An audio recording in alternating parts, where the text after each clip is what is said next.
So, picking up from where we left off, our adventurers have regrouped after their delve into the mountain fortress that once housed the Griffin Riders of Numeron. They returned to Nestlebrook and rested, gained some reinforcements, and were granted aid from Grand Knight Corin and Faden Nume.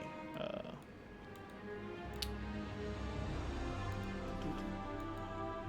I like to call her my fair lady. on their return with the soldiers and Corin, you all cleared the basement that you did not clear in your first approach.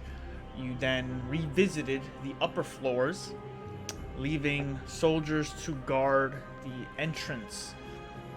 You then found a lot of what you missed out on. You found the armory, recovering some weapons, armor, and some unidentified items. You even found the vault and barracks, the officer quarters, the hidden delves and alcoves of the upper floors were all explored, and that's when you returned to face the creature that guarded the mess hall, a monstrosity created from the abomination ritual to fuse the griffins and mortals together into a terrifying beast. A dangerous encounter almost took the eye of Corin, but your battle was victorious, and we arrive or pick up from right where we exited within the ascending elevator as you've all taken a quick breather, saying farewell to the upper floor, and ascend to the final respite of this adventure. Um, you hear the familiar sound of grinding stone as this large slab of stone ascends into the mountain higher and higher, further than you've gone before, and to a level you have not seen before. And that is where our adventure continues. Um, so, Prophet, I've only, I think, used one spell, which was Guiding Bolt, but I'm pretty sure I marked it. Um, Guiding bolt. So I still have everything else.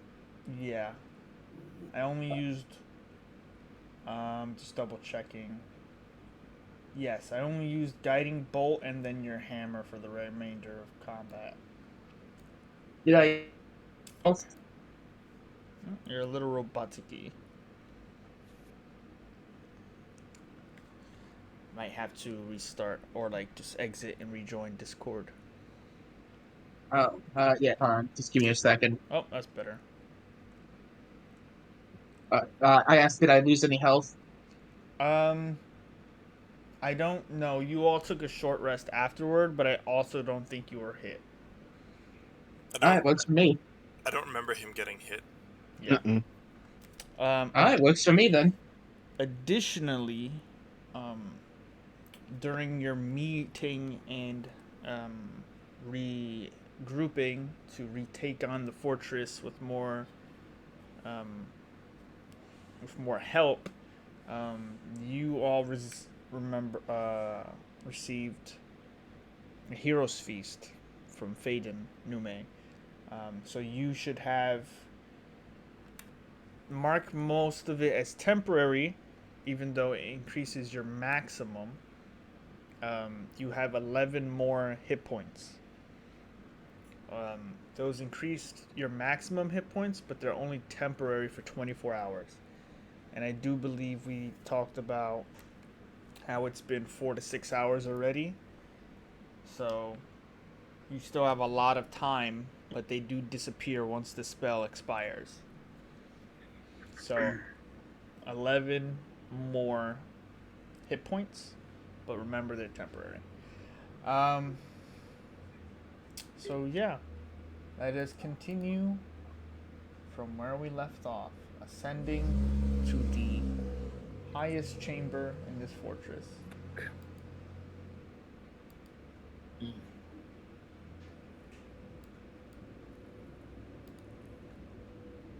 So, what would you all like to do? I would like to see the map, sir. Yeah, I don't know where to go. You're still ascending the tower. Alright, You're still do ascending. some jumping jacks, I guess. Okay. I'll have my weapon You're ready. supposed to jump in an elevator, man? Come on, you're gonna get us stuck. Yeah, right? Oh yeah, we kind of just Already in all action. elevator, didn't we? Yeah. I know what's going on here. I have my shield out, by the way. Okay. Just so you know. I'm just making sure you make sure. I'll keep my shield out too. Who's holding that item that we have not identified? Got an item. About the lantern thingy? Yeah. See? And we were told about this place. Oh, don't Jesus. worry. They didn't. That's Oh yeah, we still don't really know what that is. We can figure that out later. We have figured. I mean, it might be helpful in this fight if we're about to fight a fiend, you know. I don't know. I have it. Lantern? You want to look at it? Mm-hmm. I don't know jack shit. The problem is that we're all too stupid to find out what it is. I'm literally only smart enough to keep it. That is about it. Yeah, you all looked at it and were like, it's a fucking lantern. It's a boulder. You could Portable let boulder. Prophet look at it. Yeah, let Prophet look at it. Okay, I'll take it. I'll try and examine it. Okay. Make an Arcana check. Natural one. I mean, I'll Don't try to say do that. my best. We don't need that but, right now. Oh, thank the God. The 20 though. You take this lantern that's of about like a dark gray steel, and has these arcane runes across the top of it, in a circle around the latch, and it looks more accustomed of not necessarily a lantern than it would maybe be something that you would ignite with incense or something, but the runes on it are giving you the abjuration, the school of abjuration. Well, it's definitely magical. And you would know that the school of abjuration is the basis of protection or warding. It's definitely a magical item meant to either or protect someone. And you might have to Under the- fix your mic, by the way. Sorry. I- Yeah, it's just What's Yeah, wrong? you got. it's coming in and out. You went like super robot at one You have point. these like Ah. random screeches at the end of your sentences that scare the shit out of me. I'm sorry. Hold on. Let me try and figure this out. Give me a minute. Okay. I Or you believe can take it your is a time. lantern. Oh wait, no, it fits with his character. We're fine. Prophet goes, "This is magic." And This is magic. Then he just glitches out. Yeah, and then he slips into the robot voice that he's been trying to hide this whole time. Like, oh no. Oh my no. accent. They'll just not of flesh. Oh no. all right. So eventually, the hall to another floor is revealed as the stone elevator comes to an end. You see before you a dark hallway, and those of you with the little light you have, torches or whatnot, see a staircase that leads shortly to an open chamber ahead. I put my goggles of night on. Oh yeah, Prophet. Yeah, Mekamaru got uh, another pair of shades to help him see in Oh dark my vision. god. He's got more than one pair of shades now. Damn. Yeah. Every He got time he his puts Ray it on- Bans and his Yeah. Oakleys. So yeah, I guess Yeah, first I'll make sure to light on myself so I light up, and then we'll start making my way towards that staircase. Okay. Let me reveal. Biggest dragon you've ever seen. I wish. But then it gets killed by the bigger dragon. Yeah, it's the biggest dragon I've ever seen. But then to me, he supersedes by an even bigger one. A planet-sized dragon. You're like, what the fuck?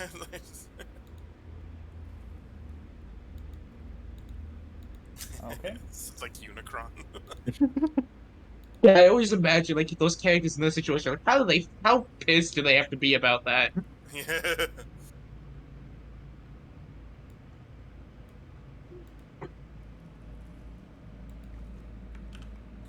You see, as you start making your way down the hallway, Prophet, that the chamber ahead light appears and reveals a bit of it as you're on your approach.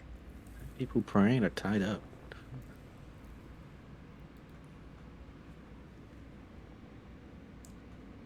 Oh, we still got night corn.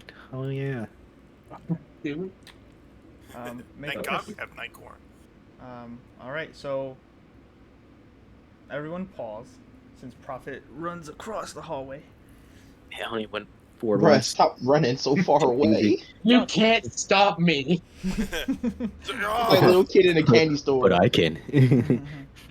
So, Prophet, you start making your way down the hallway to find that it's a bit sticky or moist, something, whatever. Just keep going up the stairs towards the light. Corin drags behind as you all are making your way through it too. Prophet, you notice that there's a torch making its way towards you, and you have your shield and warhammer out, and the torch stops to the side of you for a moment, and you look back to see all your allies, and that's when the torch is thrown into the hallway. As it is thrown into the hallway, you see that it lands upon the slick surface, and the surface ignites into flame. Oh, I knew he was going to use that against us. God damn it. Oh no. Oh. Oh wait, I know Hold what up to do. now. Hold up now. So first things first, everyone in the hallway make a dexterity saving throw.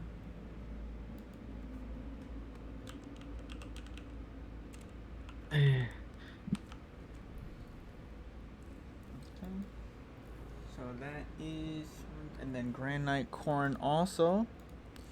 Dexterity. Okay. So This man yeeted a torch. So 7 points of damage to Mekamaru. Everyone else takes 3. Said 7. Alrighty. And the hallway is set on fire. As the fire overwhelms your party, you notice that there is a gate separating this chamber from the staircase. And it is... You hear the sound of steel. What do you do? Cast gust of wind to blow out the flames in the hallway. Okay. What is everyone else doing? I'll I'll dash towards. I'll dash towards. Unfortunately, you guys do have to make a because I think you guys have to make a save and push back the spell. He just keeps you in Sorry, you on. But it puts out all the flames. It should at least. Oh, So you won't gee, my savior. Alright, so first everyone make a strength saving throw. Oh, fuck. That's my weakest No, save. I'm the only one with decent strength in the party. Including Dwip and I. Yep. I think everyone gets a 60. I literally want to lose my hit points that it was given to me, and then some that I already have because of just fucking entering this. I just can't wait. So Didn't even fight anything. everyone is pushed back except for Thwip. Which be the only one to not get pushed back. Strength. And I saw this coming. I was like, no. He's too short. He just is under the blast of wind. So everyone moved back 10 feet, and then the flames are expunged. However, the gate immediately starts to descend, about to separate Prophet from everyone. We should just let him be by him. No, I'm joking. Just, I'm going to use my power steps. Okay. Yeah, I want to dash. As Mekamaru steps onto the... I didn't decide yet. It's like I didn't let go of Yeah, my. yeah. it's like I didn't chess. let it go. I didn't let I didn't let it go. I didn't even click yet. I'm still Wait, I dragging. didn't. I'm still holding the mouse. Everyone who is moving forward, make a dexterity saving throw. As you all rush to the other side of the hall, unless you aren't, in which if you aren't, do not roll. Everyone make a dexterity saving throw. As Grand Knight Corrin will rush towards the other side of the hall with you all. I tripped right here onto the steps, hit my face on the steps. Oh, wow. Oh, everybody. Okay, cool. I rolled the fucking 2. Alright, so everyone move up to your movement speed to the end of the hall. However, some of you are hit by the gate, which I think is all of you. Oh, I actually. That's my movement speed. I don't make it I yet. don't know. Yep. You don't make it? Oh, No, I only No, make it thank you. there. he doesn't This is where that's all I movement make it to. speed. So we're just gonna get separated, I guess. Great, it's Twip and I. That's great. At least I'm not getting clocked by a gate. So, first, everyone takes 6 points of piercing damage as the gate hits all of you on the way in. And the port cutlass falls short. Do you not make it either, Alvora? Nope. Where I landed is exactly. That's it. Is Don't you exactly fly? what? Exactly like where my character is. Yeah. That's all, as far as I can go. 30. You guys can dash. Yeah. Yeah, you guys have actions. If you guys you want to fly. dash, you can not get cut off. Yeah, I'll take it. Either I'll way, take you're the still. dash. Either way, you're still taking damage. I'll take the dash because we already took the damage, so fuck it. Might as well, right? Eh. I was at 30 feet. I didn't have to do At that. least you guys aren't on fire. Yeah. That's true. Could. You know could what? be That's worse. This is starting off really fucking bad. It's the best way to start a session too. At least you guys aren't on fire. What are you Why do you talking- guys come back? You guys should just leave. What are you talking about? You all now find yourselves as the flames go up and Prophet past gust of wind. You're all pushed back. You run down the hall. You slide as best you can, but most of you are hit by this giant port cutlass that slams between you and where you came through. Corrin looks back and then looks forward. He starts to examine the room, and you hear chuckling from inside these halls. But you don't see anything. Dark, twisted. The laughing is sourceless, directionless. I have a question. Yes. Because I'm a cat, can I get a general idea where the laughing is coming from, or is it just all around? Because I'm a cat. because I'm a cat. Can I know this? Puss in boots. Anyone who would like to make a perception check may make a perception check. I would like to do that. Yes. I'm just gonna roll. Just cause. I don't have advantage at all. 18. Get all these low rolls out the way These first. low rolls, get them out the way, bro. Yeah, For That's real. what I'm like. I'm just gonna let it loose. From at least this quadrant seems to be the base of where this laughter is coming from. Okay, I would like to cast Fairy Fire. All right, is these statues that we're looking at right here that we just completely ignored, or They're like people. Use. It was a laughter, so Well. we. There's a lot going on. So It's light in here, so I'm assuming the bodies. there seems to be some stone statues here as. Oh, there was a stone. Okay, that's all I needed to know. As immediately, Kavir casts Fairy Fire. Feel free to pick the location that you choose. This area right here. Okay. How big is it? It's a 20-foot cube. 20-foot cube. 20-foot cube originating from what? From which one? Let's just say this one. Okay. 20 foot. So that's 10. Probably should move it back one, but no. I'm just expanding it first. Yeah. Just say, isn't I gonna hit someone enough? No. Fairy fire is good for like invisible enemies because if they fail the con save, Is this where? This is where you they'll want just it? get lit up. Yeah. Realized, but I thought it was a bigger cube than it was. I was like, that's gonna hit one of our party members. It's gonna put us at a disadvantage. Well- No, it doesn't even affect us anyway. Yeah, it doesn't affect allies. Allies. It's just You push out and poof, poof, poof. These big globules appear and rain down a perpetual light, dim light area. As you see more of this brazier, you see this statue of stone, a knight standing with his sword raised high, about to strike at something in a moment of petrification. You hear the laughter continue.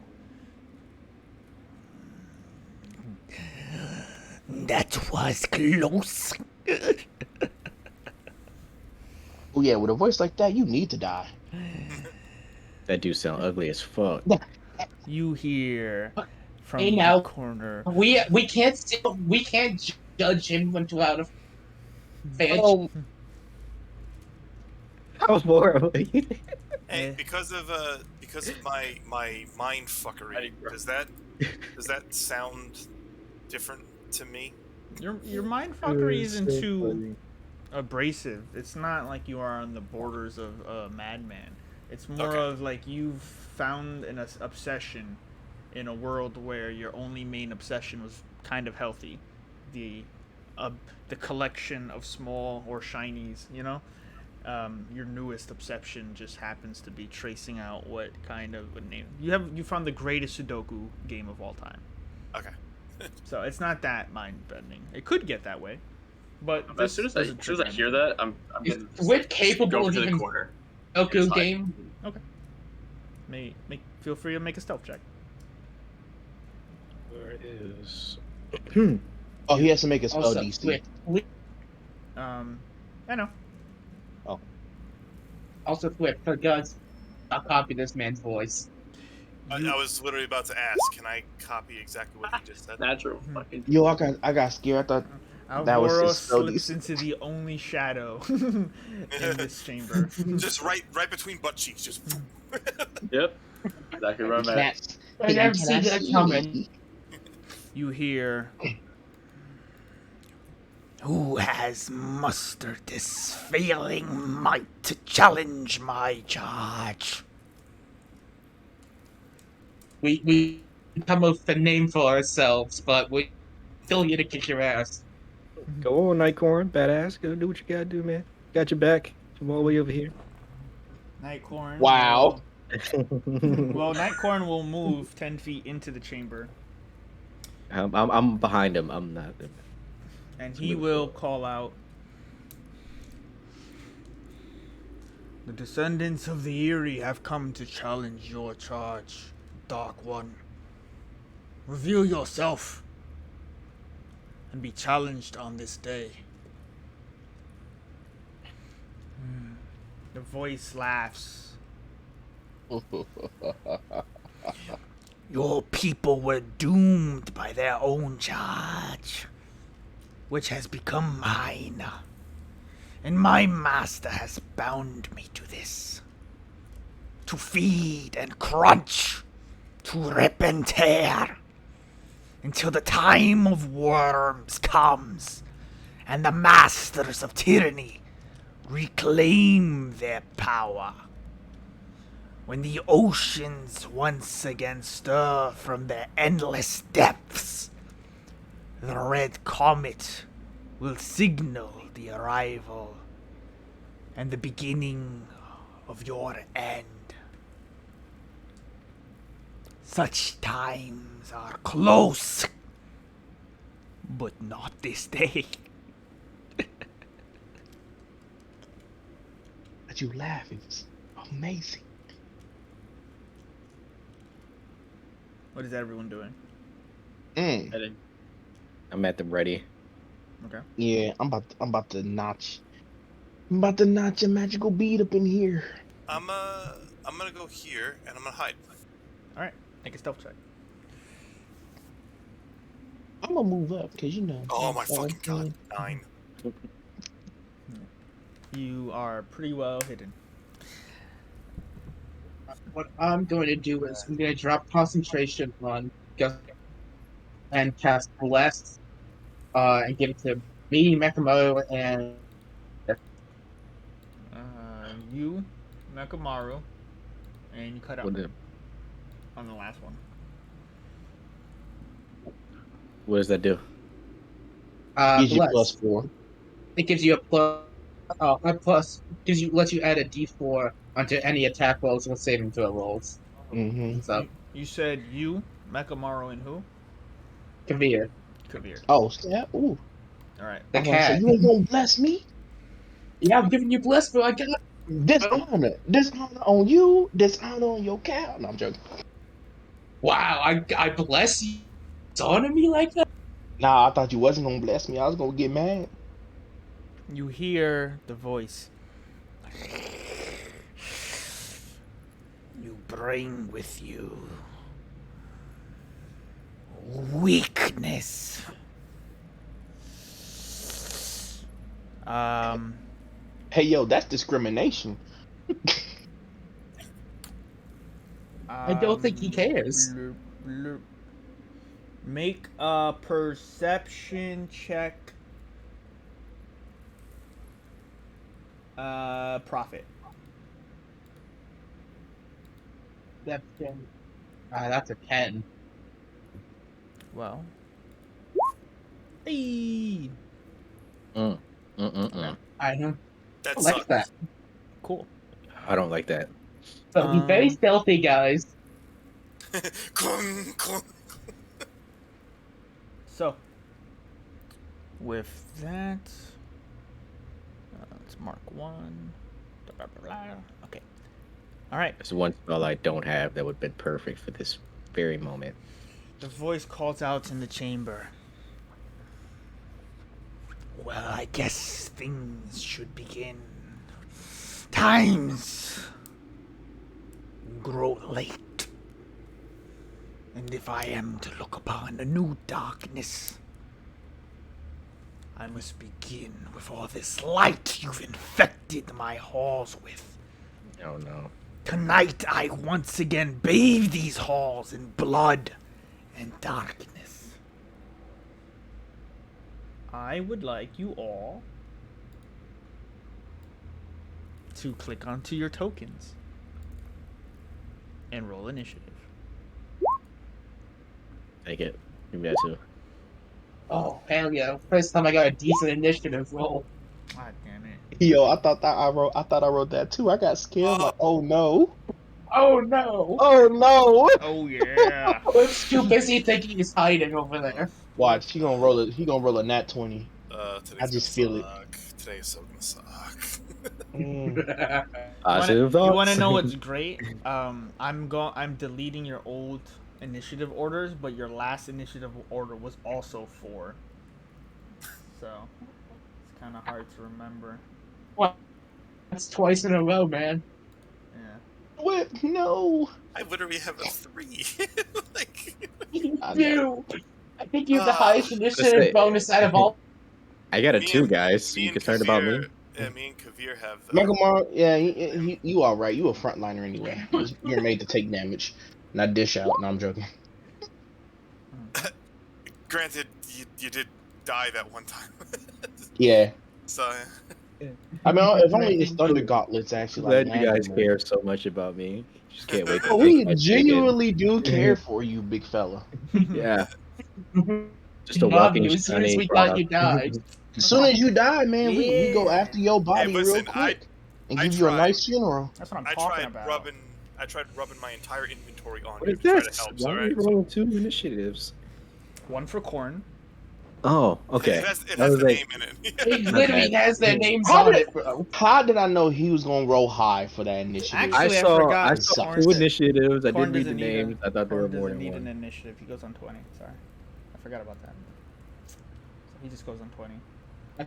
So, look, Mekamo, you aren't last anymore. Oh, wait, no, he goes before you at the top. So, question: who has the higher dexterity out of Zux and Prophet? Oh, definitely him. Definitely him. I have one, Yeah, he's a higher one, so he's gone first. unfortunately. All right, so let us begin the final battle in the fortress of the Eerie.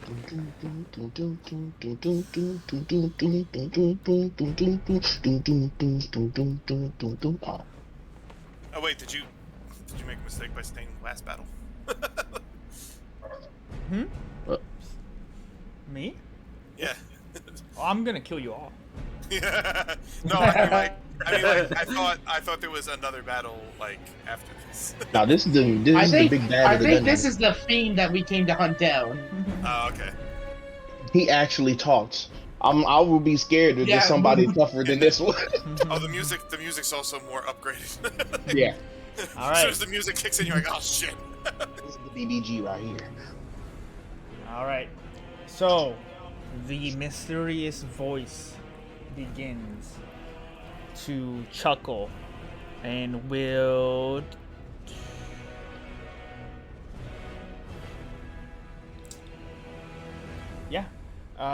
two attacks at Prophet. Eldritch Blast 1. 20 to hit. That's gonna do that. You take 8 points of force damage, plus you have been hexed earlier.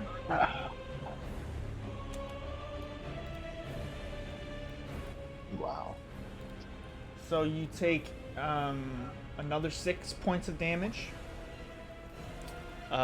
Second attack. 8. Yeah, that's not gonna hit. You all see appearing from the shadows, skulking in the corner, a flying demonic creature with black wings of a bat, flapping, keeping its body afloat with its arms fragile and lengthy. So are its legs. But instead of showing a great tall feature, they have retracted into a hunched over demon with long sharp teeth and a tongue that pulls out, almost waving through the air as if just animated to appear. The creature has bat-like features, but its claws are razor sharp as well as its teeth. And it casts these 2 Eldritch Blast, purple energies, fire at Prophet. You get hit by the first, but deflect the second. And the creature will then start muttering an incantation and duck behind the pillar again. That will be the creature's turn. It is also flying 20 feet in the air. I will put that in the... I will put that here so everyone can see. Let's make this... Oh, not 200. 20. It's a high ceiling. It's in the air. He glitched. None the of wall. us can reach. None of Alright. anything we have. Actually, I can still hit him. You know what? You got this then, bro. 20 feet. Alright, so with that being said, it is Prophet's turn. So, I'm gonna go cats on him. So he needs to make a Constitution save. Constitution. Oops, my And fault. that's not what I was using, but I'm also my channel divinity to make it max damage, so it'll be 24 lightning damage You're doing. half on success. You're doing what? I'm confused. My channel divinity minimizes any deal. So Your if he channel. fails, he takes He takes. Oh yes. Oh yeah. Okay. Constitution. You said. Constitution. That's 8. That's a fail, so that's 4 damage. Okay. I don't get anything that I want to use for my bonus. I can give us in there. That's how much damage? And you're breaking up a Oh. lot, so I don't know what you're saying. 4. Hold on, let me check just to make sure, so I'm not being an idiot. Because I keep hearing 4 and 24. I don't know which. It does 3d8, so 3d8. Okay. So 4, yes. all right. So did you roll? It just does the. Oh, the- you the do channel max divinity. damage. Okay. So 3d8 is 24. You said. There you go. That's making Yes. more sense. There we go. Yeah. So you and this is what ability? Like, what's it look like? It's shattered, but it's just increased with my channel divinity to make sure it doesn't. Right. Okay. So you cast Shatter into the corner, and you all hear a terrifying scream of pain as the creature just lets out a yelp and hiss at the same time. Dark blood is spilt across the chamber as the creature. You all see it get wounded, but it continues to slowly and like disgustingly look at you. But its mouth is not finishing. It's continuing to finish the incantation it's saying. Anything else, Prophet? Not for now, at least. That's my turn. Okay. With that, Kavir, your turn. Alright, bonus action. I activate Magic Stone. I move 25 feet. Is this a wall, actually? Yes. That is a 5-foot high overlook in this chamber. Okay. Take the stairs. That's a no for me, boss. I'll move 20 feet there. Now 25, 30. Okay. I think I can see it from there. Okay. Would I be able to see him from there? Just barely. He does have cover. Okay, gotcha. I'm going to shoot off one of my magic stones. Alright. Make an attack. And 25 to hit. For sure. That'll hit. 6 magic damage. Alright. You fire off and he just before he gets behind the pillar, you hit him and almost break the concentration. But he continued to, as he finally disappears behind the pillar, you hear the incantation end. Yeah, mouth. Alright, that's in my turn. Alright, at the end of your turn, he's going to cast a spell. And he is gone. Alvora, your turn. What? Hey, well, fuck that. I'm just gonna try to stay hidden here behind the wall. Okay. Do I need to roll stealth again?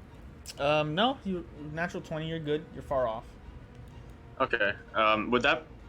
Okay, you said natural. Okay, yeah, gotcha. Yeah, that's all I'm gonna do. You want to hold I'm anything? still gonna stay hidden. Hold the dodge action. Okay.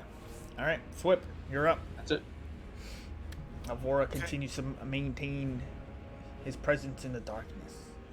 So I'm gonna get close. I'm gonna get close to these two, Okay. and I'm gonna hold my own fairy fire until I see movement. Okay. So you start saying your own incantation. Very nice. All right. Mekamaru, you're up. I am going to move forward next to Prophet. Right here. Okay. And I'm going to just have my shield at the ready. Wait, quick question. Yes. He disappeared, correct? But he's still he went invisible basically. Uh-huh. So technically he's probably not there anymore. I don't know. Could be. Good. So that's a yes. All right. I'm going to. Oh, it's right here. When they antagonize it or some shit. I don't know. I also need to know the route in which you got to this spot. Okay. How do I show you? No, Oh, did I just show you? That's fine. Okay. Yeah. All right. All right. Yeah, I'm just gonna stay here. You holding any actions? Yeah, I'm gonna hold my Thunder Gauntlets. Okay. So, top of the turn order, Corin will make his way up the stairs and hover here and hold his attacks as well. Looking about. Actually, let's see. Corin, make a perception check. Oh. Okay. Corin points out in a direction, and he says, "He still skulks in the shadows." And he points to the same spot the creature was. However, at the end of Corin's turn,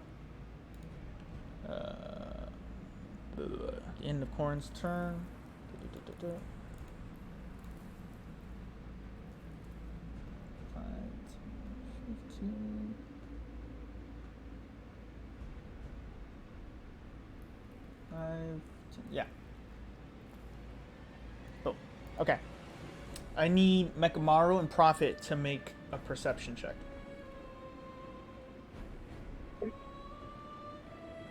Awesome. Another pad. Awesome. So that was Corin's turn. We come to the top of the turn order. It is Zook's turn. Yeah.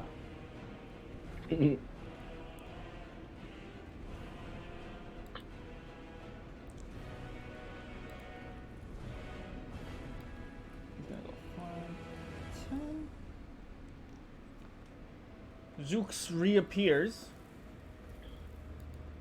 Oh, my bad. And casts Eldritch Blast twice again at Prophet. Damn. First one, 19 to hit. It does. That's 9 force damage. Followed by another 6 from Hex. And then his... Damn, my attacks is really good, huh? You started casting Divine Magic, and he's like, alright. 9 to hit. Man, that follow-up shot's not that good. Yeah. Wasn't it like the exact same number too? I think it was 8. I think, yeah. I think Before. Yeah. it was 8. He's increasing slowly. Alright. So as he fires off 2 more Eldritch Blasts, he almost hovers above what looks to be a ledge. He is 15 feet high now. These ledges on the sides of the wall of the room are 15 feet high.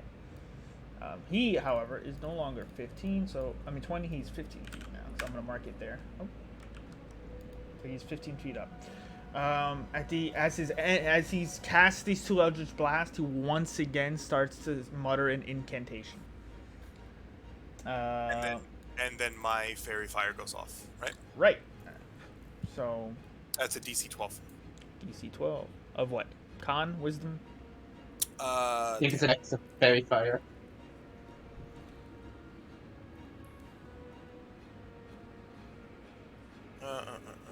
Dex Fairy save. saving. He's good with that, at least. Unfortunately. But not. Hey, he wish. Fails! All right. So he's affected by the fairy fire. Let's And it was do centered. It was blue. centered directly on him. Okay. Like I didn't have any other thing to like target while he did that, so it was real quick. I'm just gonna move the fairy fire that Phil cast and put it on him. Okay. You can't become invisible as well, which is nice. Yeah. I'll put it like that. Okay. So with that, Zooks is revealed, and it is Prophet's turn. It's probably the wrong move, but let's use a guiding bolt on him so he's right out in the open. Okay. Make an attack roll. Advantage to the fairy fire. That's right. Uh-huh. Roll that. 20. What? Yeah, much better. So 20. Yeah.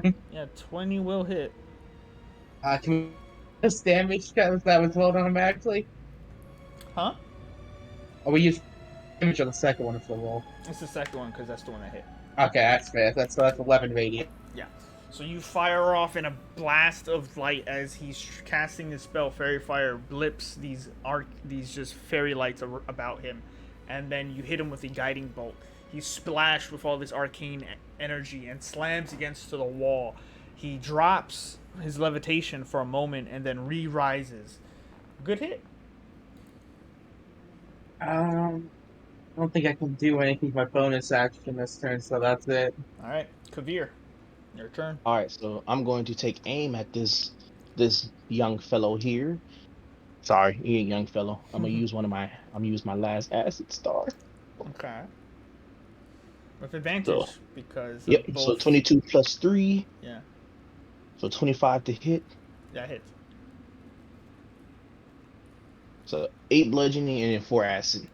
Okay. So 13 altogether. So first half of 8. Also 4. So 4, and then plus what? So 8 total. Yeah. All right.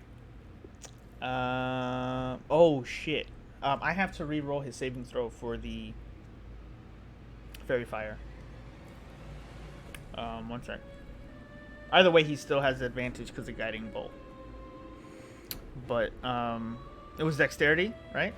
Yeah. Yeah. Yeah. Yeah. There you go. He has magic resistance.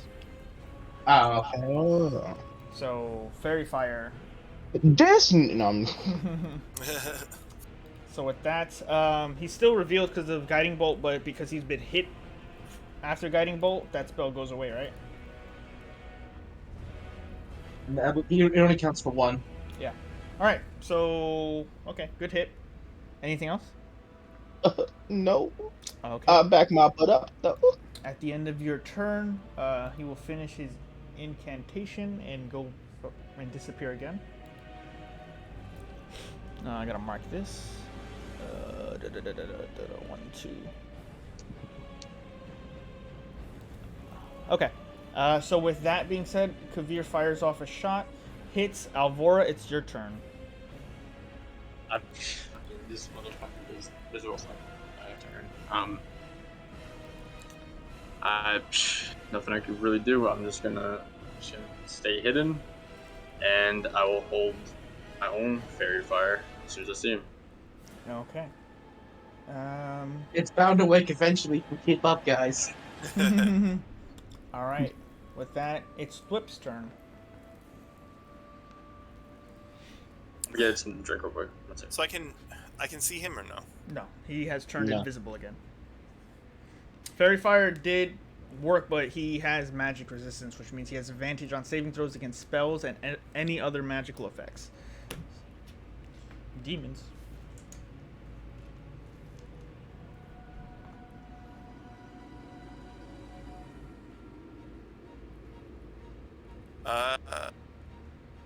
That fucks me royal. I'm gonna stand next to Prophet. Going. You know what? I was gonna take the dodge action, but fuck it. I'm just gonna cure wounds Prophet.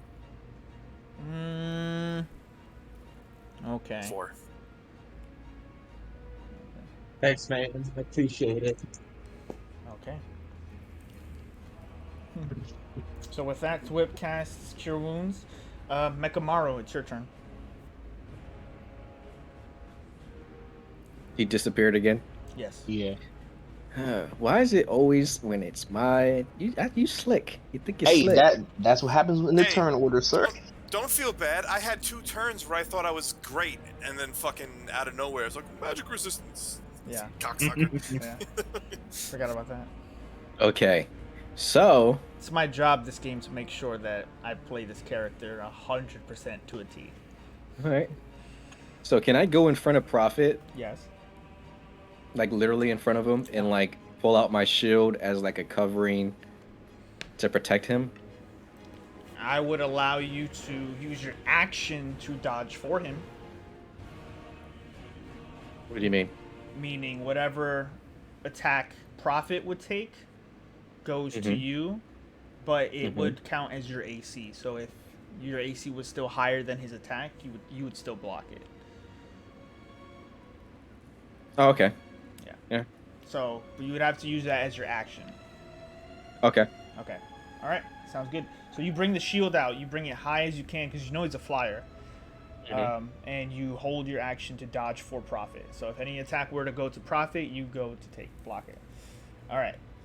With that, I mean, if unless it's like a natural 20, then I might that little kind of strong. I might dodge out the way. I'm just it's playing. a little late. Because at the end of your turn, Zooks is going to move. All right.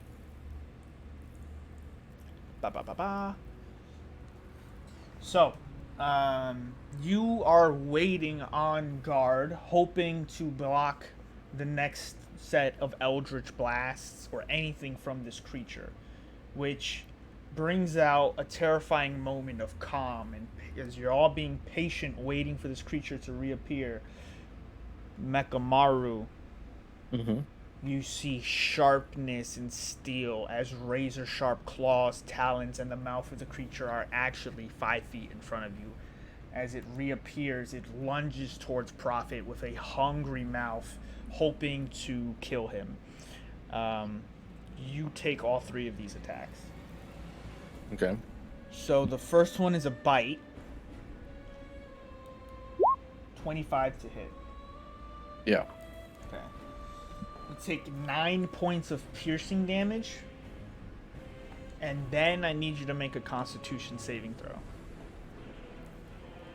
Don't forget the +4. Yeah, you get a D4 addition to that. Yeah. All right. He doesn't need it. You succeed. So a bite comes over, you bring your shield up to block, but the creature bites onto your arm and tastes the steel and metallic fibers of your warforged body. He gets angry and tries to get you away from his prey. He attacks another time with his claw for 12. Miss. And then his third attack with the claw is 18. Miss. Okay. So those attacks miss. He scratches against your shield and he hisses at you. It's our time to feast. Your time will come next. Instead of hearing my fairy fire goes off. Zooks will move. Blah blah blah blah. No, he won't. He's gonna start muttering that incantation you keep hearing him say. And it's quite unsettling because though his mouth is moving, his tongue is absently moving, just elongated 6 inches out of his mouth, not seeming to aid with his speech, just be a part of his physique. That will be his turn. I got something for that. Alvaron, you said you were ready? No, my fairy fire. Fairy fire thing. Yeah, you could try to cast it now. Actually, I don't know. You were holding your action, so you let it go now, right? Up to you. Yeah. Okay. There we go. Yep. Yeah, it's 60 feet. You're fine. Yeah. All right. He should be in range, yeah. So dexterity saving throw with advantage. Forgot magic resistance. Yeah. So you cast this spell and look over, and you see this medium-sized flying bat, and as it comes over towards it, its eyes turn towards you, muttering the incantation. They go wide. Red glazes it like a pool of blood filling its eyes, and you see the spell just shatter in your mind. This creature is old. If not looking frail, an old creature. And it's Prophet's turn. So he's still muttering his rotation. I'm gonna. No, he's 5 feet down now. He is just about touching the floor. He is. Yeah. So could I attempt to grapple him? Feel free. If your choice of actually it's athletics or strength, whatever you have, and he will use dexterity. Hey. Hopefully this goes well. I have a pretty decent strength. Okay. 14. Fuck. Pretty good. Dexterity. Not 18. good enough. He will push off of you as you try to grab him. His long, you notice as you grab onto his arms, they're lengthy, and you pull out more of him as he expands. He could be a very tall creature if he stood, but he is not. He retracts himself and keeps muttering the incantation. That's the case. I'm gonna bonus action healing word myself. Okay. So, yes, yeah. That's nice. And that's it for now. What the hell? Oh, did I hit the wrong button? Oops, sorry. I hope that's the wrong button. Oof. Lord, no. It is, but it isn't. I wanted to just open it. I wonder Okay. what he's gonna attempt to do next. At the end of your turn, yeah.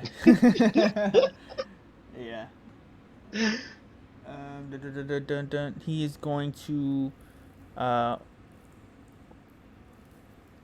let's see. No. Where is it? Come on. Open up. There we go. He is going to cast Arms of Hadar. I need Mekamaru Prophet and Thwip. I need you to make strength saving throws. It's Good. My strongest. You get a D4 on that as well, Mekamo. Ooh, I failed that royal. That's a 3. Okay, I'll use the 4 on that one. So No, it'd be you have to 14. roll a D4. You have to Do I have to roll a d4? Yeah. Yeah, and then you add it on top of that. So it could be a 4, it could be a 1, or, you know. This will be the difference. Just a miss. So. Ooh. So you all, except for Prophet, it's not even that much. So take 5 points of damage.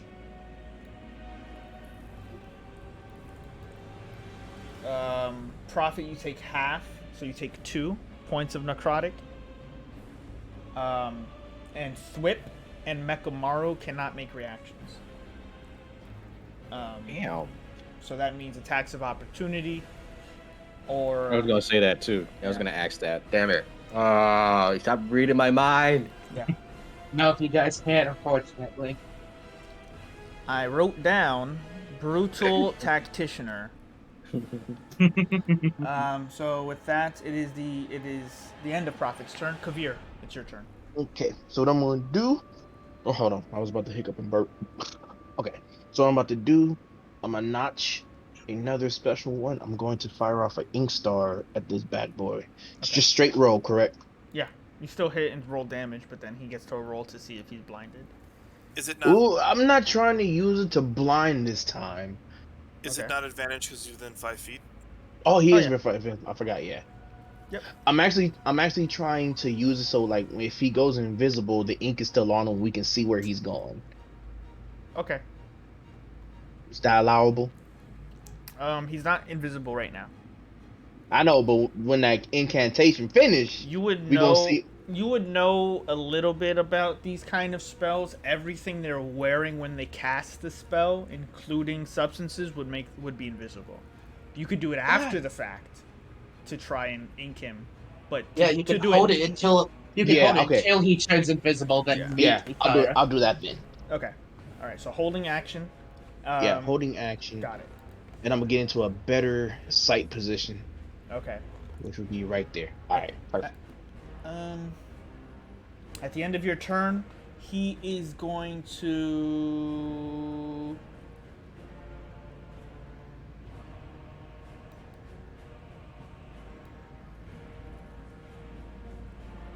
He's going to move 5 feet here. And you will have an attack, yeah. And then Yep. he starts to mutter an incantation. Go ahead and make your attack, Prophet. Since I took Warcast, I'm gonna cast the spell on him instead.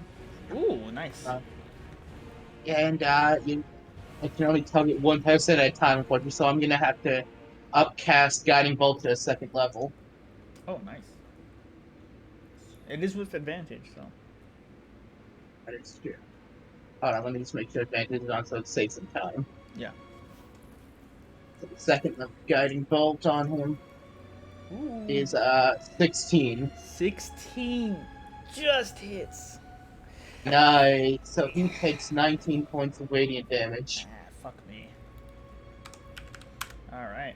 You Hey, fire. that's why I took that feat to do He's- shit like this. Yeah, he starts making his way away from you, and you just channel the grit within you and fire off this powerful divine blast. I forgot to take Corin's turn too, so he'll go after this. Well, to be fair, he was invisible when Corn was his gen, so he still wouldn't know where he'd be. That's true. Well, no, because he attacked you and Prop Mekamaru on his turn, and Korn goes after Zooks. But regardless, you fire, you do a big bit of damage. You see the facade of the creature with all the radiant damage you have all taken and dealt to him, and the hits here and there. He looks bloodied, but he is still a powerful creature and probably more dangerous. Kavir,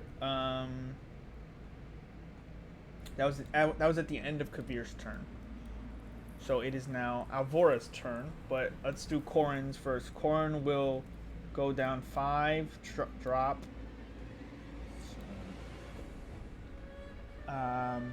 Corin will move here and swing twice, dealing 12 points of damage, which Zooks will not like. And he will then end his turn. Alvora, it's your turn.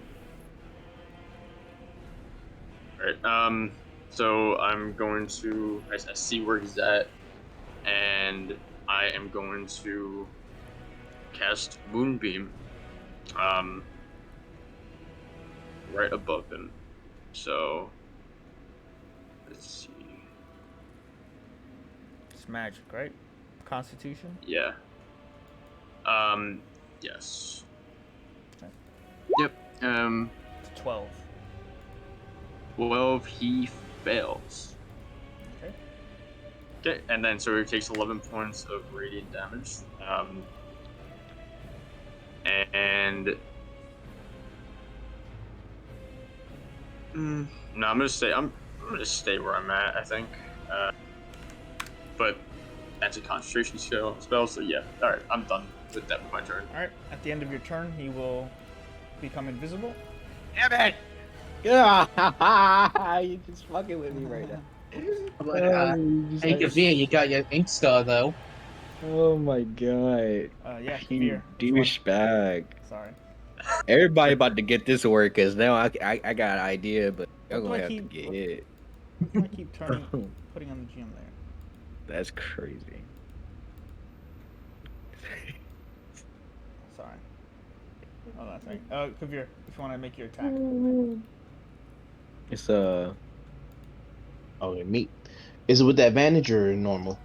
This is advantage because he hit him with a guiding bolt. Okay.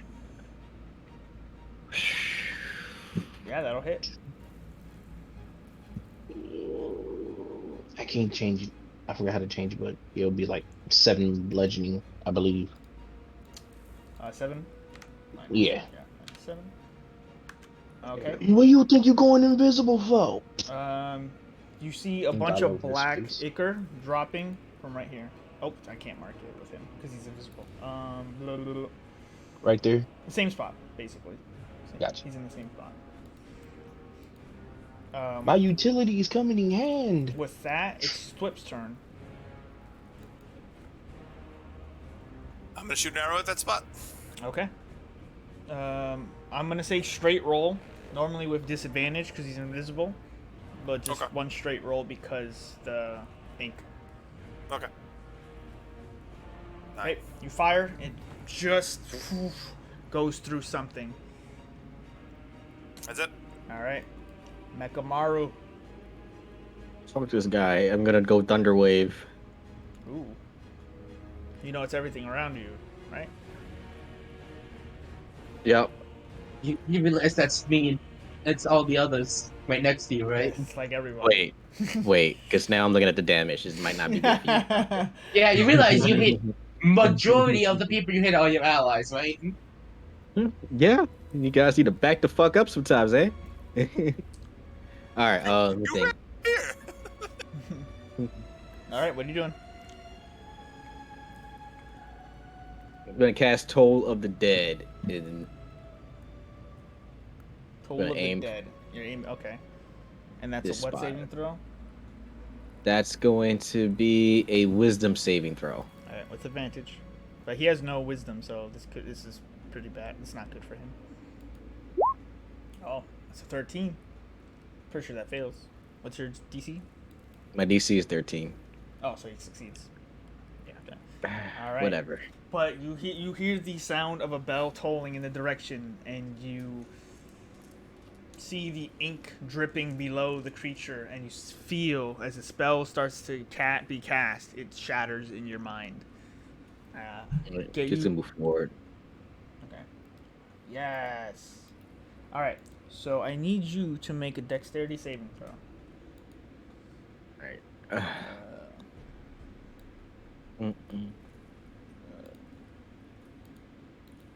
Because oh wow, you succeed. Okay, cool. Only take half. Roll 2.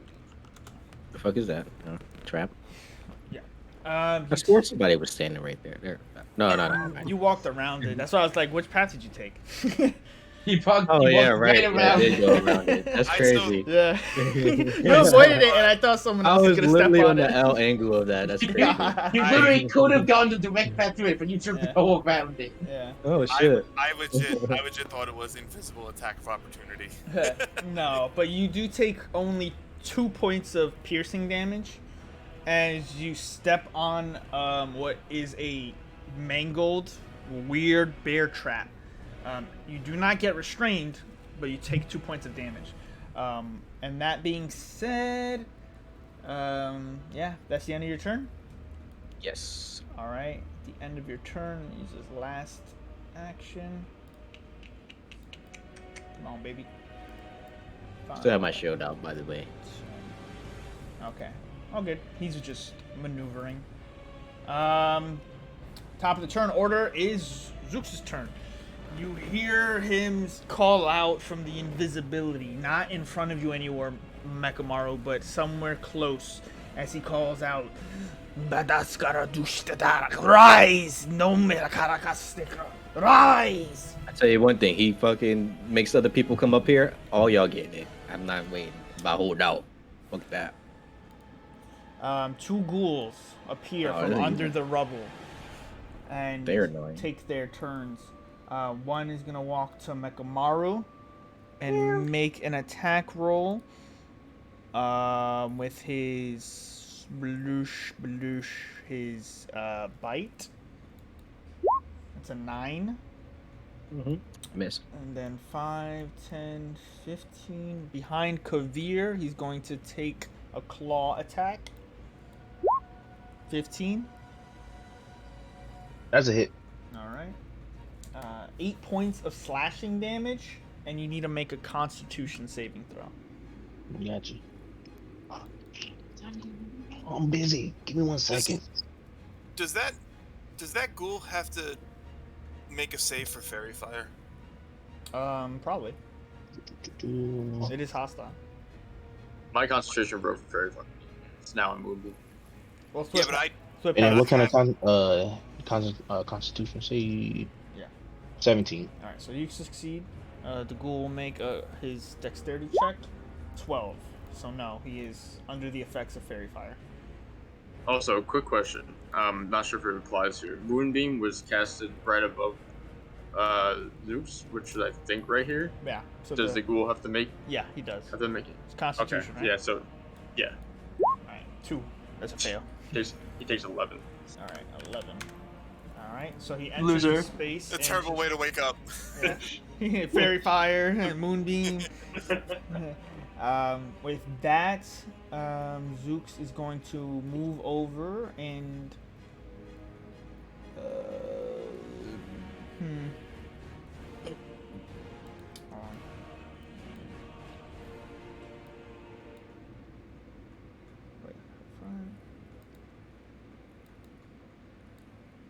Okay. That's it. That's his turn. Prophet, here you go. Oh, shit. No idea what the other guy is. But there's something over here I can hit with a hammer, so I'm gonna do that. Okay.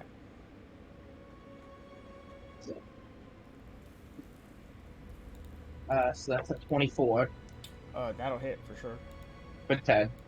Oh, 10. Damn, big hit. It's looking pretty rough as you just slam your hammer against this ghoul that's already been battered by Moonbeam. It's got like a hit point left. That's my turn. All right. Before your turn is Corin's turn. He's going to take one attack to finish the ghoul. So that's 6. And then he will move here, jump onto the staircase, and hit this one for 6 also. And he will call out, "We almost have him. He's on the run." And Prophet's turn. Oh, wait, you went Prophet. I mean, it's Kavir's turn. Okay. So I see this ghoul. So I'm gonna disengage.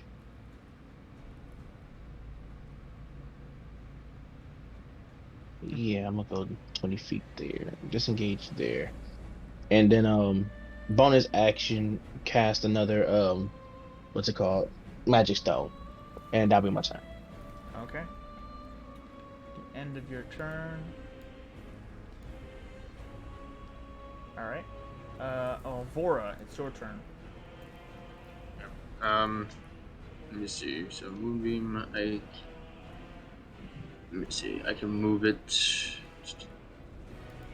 Okay, so 60 feet in any direction, and so I'm gonna move Moonbeam right on top of this ghoul, Okay.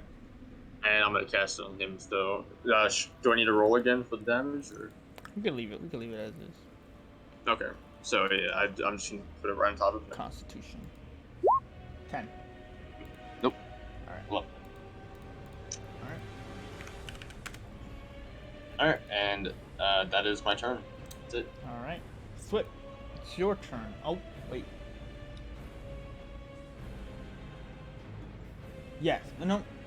At the end of your turn, Alvora. Make sure I do this correctly. Yeah. Kavir. You've disengaged from the ghoul to get towards the edge of this port cutlass. However, something's been following you in the shadows. Something in the room you didn't think was this close.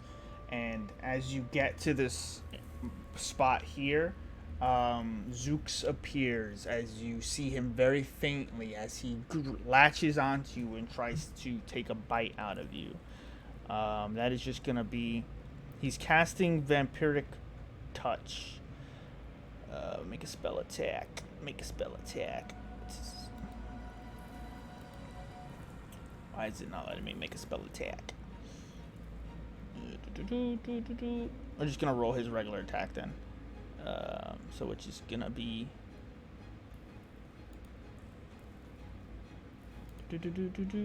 I'm just gonna make it his bite attack, but it's just his regular attack roll. That will not hit. Shit. So you see as Zooks appears next to you, Kavir, he tries to bite onto you, and you dodge out of the way. He reappears, blah blah blah blah, over here, 5 feet in the air. All right, Flip, it's your turn. I shoot him. Okay. Make your attack roll. Sir, 24. can you back off that'll me? hit. Okay. So, bow itself does 4. Okay. Apparently sneak attack does not want to roll. Sneak attack is just a 1. Okay. And then my little mystical letters that swarm out of me. Actually, Another 4. What's up? plus. That's not a magic bow, right? The bow itself, no. All right. Technically, I don't know how the swarm counts. So what's your swarm? What are you doing? Oh, that's just Well, that's The magic. swarm right now is the letters, but that technically is magic. Yeah, that's fine. Okay. You almost swallowed the lowest you could have, bro. Yeah, I know. Yeah. I know. I would. It's like 3 ones. It's like. All good. All right, so And I Zooks, don't have any more spell slots, so I can't hail with thorns. So. Yeah. all good. Zooks appears. You take out your bow. You make a shot. It hits at least. Mekamaru. Hey, damage is damage, Can bro. Yes. I don't know if I have to say this beforehand. Could that have been the hard arrow? You would have had to said that. Okay. No, that's fair. That's why I asked during the terror main Yeah, fight. that's I totally fucking forgot I had the hard Yeah. ones. It's fine. Okay. So with that, it is Mekamaru's turn. Actually, at the end of your turn, Thwip, he's going to maneuver 10 feet up. So, That's fine. just fuck that. Yeah, that's fine. He don't. Does Kavir get an attack of opportunity from that? No, not with maneuvers. I tried Kavir. Yeah. That's why vampires are bullshit. So, anyway, Mekamaru, you're up. Okay, I'm going to. You said 15 foot, right? He's 10 feet. 10 feet. 10 feet? Yeah. Actually, he is 15. You're correct, because he was 5 feet up. 5 feet, so 15. Yeah. Okay. He moves 10 plus 5. Yeah.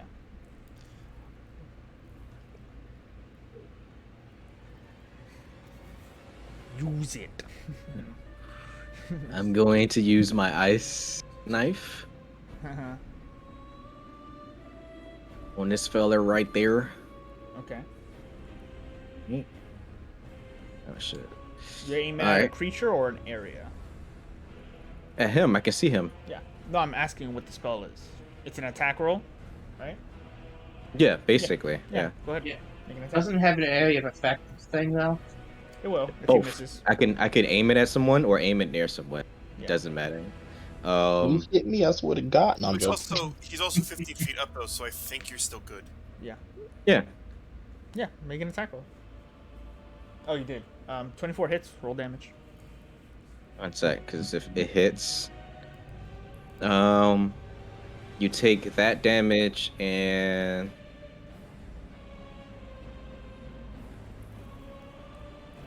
hit or miss. Shard then explodes. It explodes as well. So, and then you have to make a dex saving throw, or you take 2d6.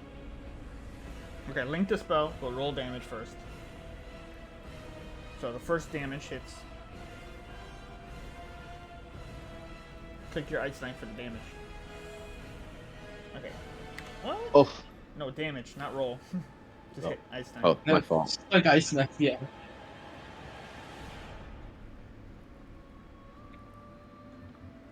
Oh shit.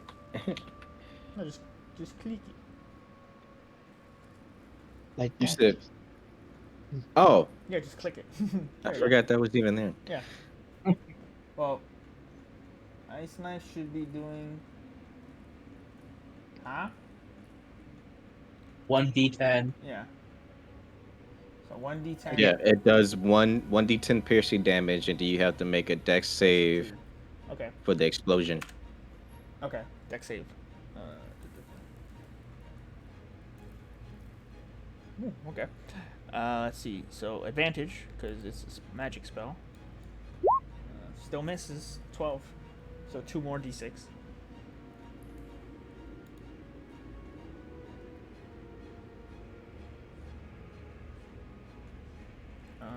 8. Damn. Okay. He's looking rough. So you fire off into the air the ice knife. It hits him and then shatters around him, exploding. The creature screams out. Still standing, but it's looking rough. All right, and then.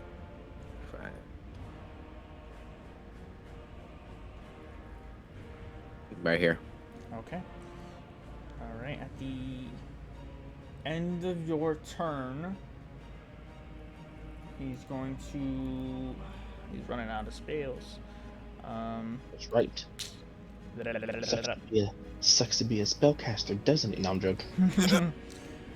I mean, does it? Kavir, Are we all some kind of spellcaster though? binding around you dark magics as Zooks looks down at you hungrily, bleeding in a pool of his own just wounds. He looks angry and desperate. He lunges down at you and Man, I am not a snack.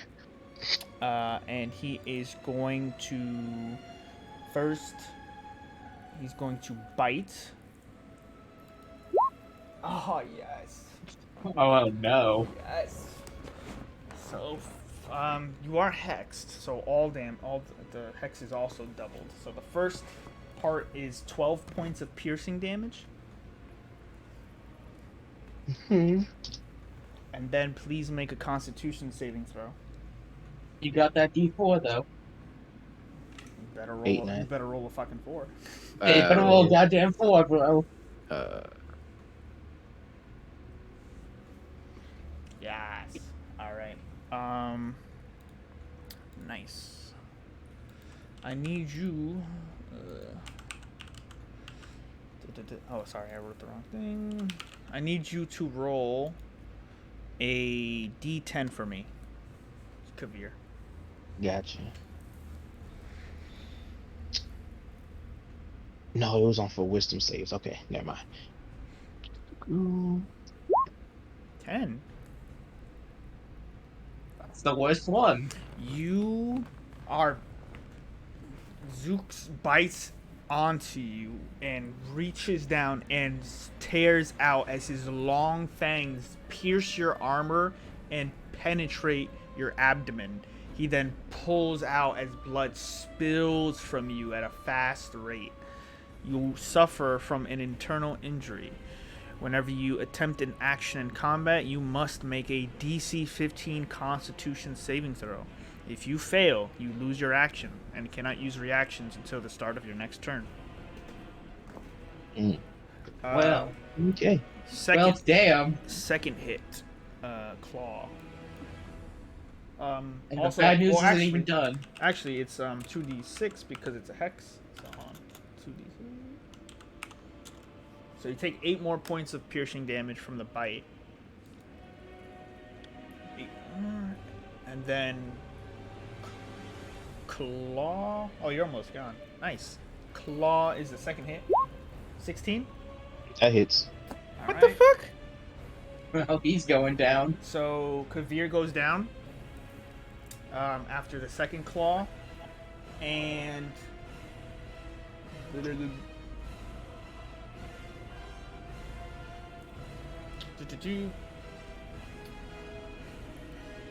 his third attack. Yeah, his after he bites and then claws Kavir, he's gonna attack him again. Kavir, you lose 2 death saving throws. What the? All right. Okay. Damn. Jesus. And then he will move. Second opportunity. Yes, he's gonna move 15 feet back up. Okay. So make an attack of opportunity. I can use my fireball, right? You cannot. No, you can't. Prophet Yeah, can you- because he's a warcaster. You can make So a I'll melee just- attack. I'll use my Thunder Godless then. Yeah. You can use any melee weapon or a bit or like thunder gauntlets or hammers and stuff and swords. But warcasters, when people retreat from them, they can cast spells. So yeah, that hits. Roll the damage.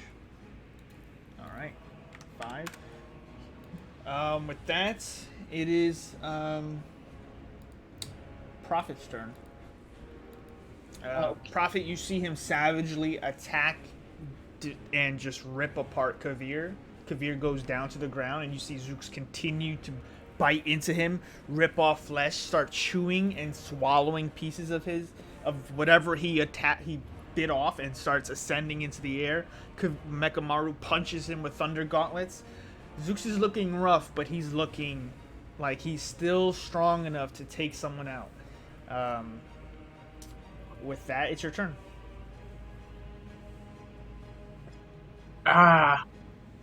Do I do? God damn it. It's your call. I'm gonna use my healer's kit to stabilize the beer. Oh, you do have the healer's kit. So make the medicine check. Okay. Alright. Turn off advantage since I don't have it. Mm-hmm. 22. 22. So, Kavir, you are stabilized. You do not have to make any death saving throws. You are still unconscious and have 1 hit point. So, remember that healer's kits stabilize. Yep. Actually, Yeah. link Wait. the healer's kit because Well, you need that the- feet. You need that feet to recover HP. right. Never mind. So yeah, the feet. Yeah, it lets you heal. Yeah, no, I don't have that. It just Okay, so, stabilizes. Yeah. Does Cure Wounds help with that, or does it just? If you use Cure Wounds, he becomes awake again. Yes. Yeah. Oh, okay. Any type of healing of someone when they're unconscious makes them conscious. But healer's kit just makes sure that he won't die over time. Yeah, So- because next turn if he rolled under 10, he would just be dead. He is. If Yeah. if someone else has a potion, right? Yes. Can you use it from them? No. Well, Even if they're like if Kavir has it, can I run over and use it? you can go over and search him. You It can. would- it With a take- potion? But you- would Or it what take if I two what if I turns to give use it, or- what if I give Whip my potion It's and an- he goes to do It it? would take an action to give someone a potion. It's an action to feed it to someone, but searching someone's body is different. It would be an action to find it, and then you would be missing an action to feed them. Okay, so it would be two. Right. It would essentially be 2 turns to do that. Okay. Yes. So what about giving? Does it take an action to give? It's still an If you- action to give. You can still If feed him you one. feed someone a potion, they get the healing effects, but it takes your action. No, I mean like hand it to someone, like give somebody else. Oh, life. free If action you- to hand it. To hand it's a free action. To hand anything, open a door. The first time you do something like it's combat oriented, is just a free action. Like it will take a free action to open a door, but then it would take your action to like close it. So the same thing with a potion. You could just give someone a potion, but if you want to feed it to them, it'd be an action. Okay. Can I yell over to the Whip and tell him to come over here? I have a potion to give Kabir. It is Kavir's turn, if you're done, Prophet. I'm not suppose I can't do anything with my bonus action for the time being, so yeah, that's it. All right, cool. So at the end of your turn, Zook's turns invisible, and it's Kavir's turn. You're just stable at 1, so your turn is over. Alvora, you're up.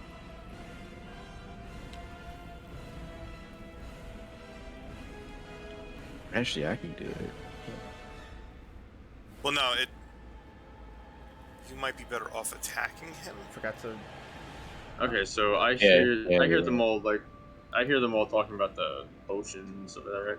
Alright, so I'm just gonna scream out, save your potion, and I will use my so I use my star form as the chalice, which is life giving part of it, and then I am going to cast okay, well, I'm gonna have to actually come down, so I'll come out of here and I am going to cast Cure Wounds on Kavir. Okay. So for 6, and then for the chalice, the part of it is that I can also heal an extra 1d8 to anybody within 30 feet of it, and I'm going to use that on Kavir again, which is the same roll as my Cure Wounds. So for another 7, so he's up to 13. Okay, Doctor Strange, I see you. Okay. And I was on the floor for 5'10", and I'll fly. Well, I'll go back over here, which should be 20. He's another 30 feet. I'll fly up 10 feet, back in my corner, and that will be the end of my turn. Okay. At the end of your turn.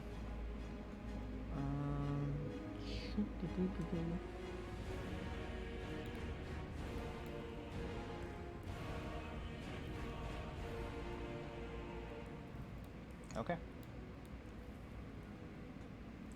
With that, it is Thwip's turn.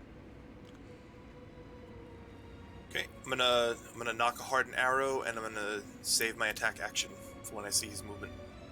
Okay. Mekamaru, it's your turn. I'm gonna. Hold on. Hold on.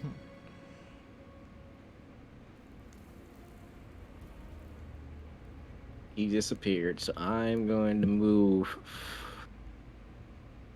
Damn. I don't want to leave these guys.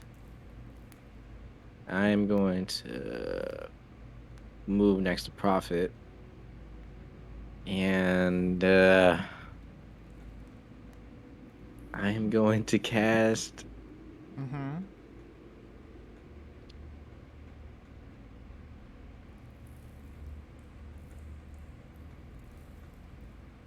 Thunder Wave in this direction. Okay. What's the radius? 100 feet. That's how far you can cast it. What's the? Yeah. Yeah, no, that you can pick a point within 100 feet. Blow up this whole fucking castle.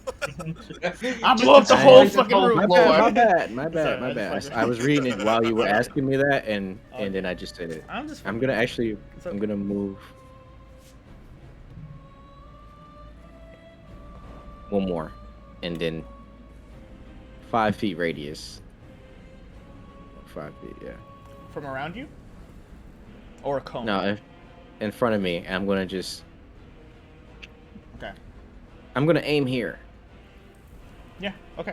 You cast it, and you decide on a direction, and you cast Thunderwave. You shoot out this lightning, thunderous damage ahead of you. Nothing happens. Okay. I'm gonna move back over here.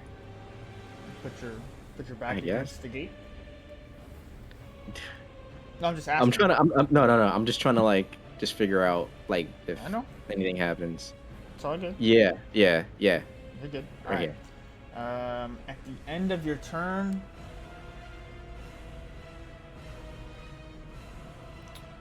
At the end of your turn, come on, baby.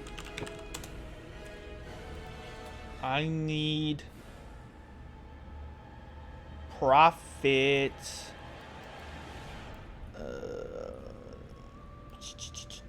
Come on, baby. What does it say it?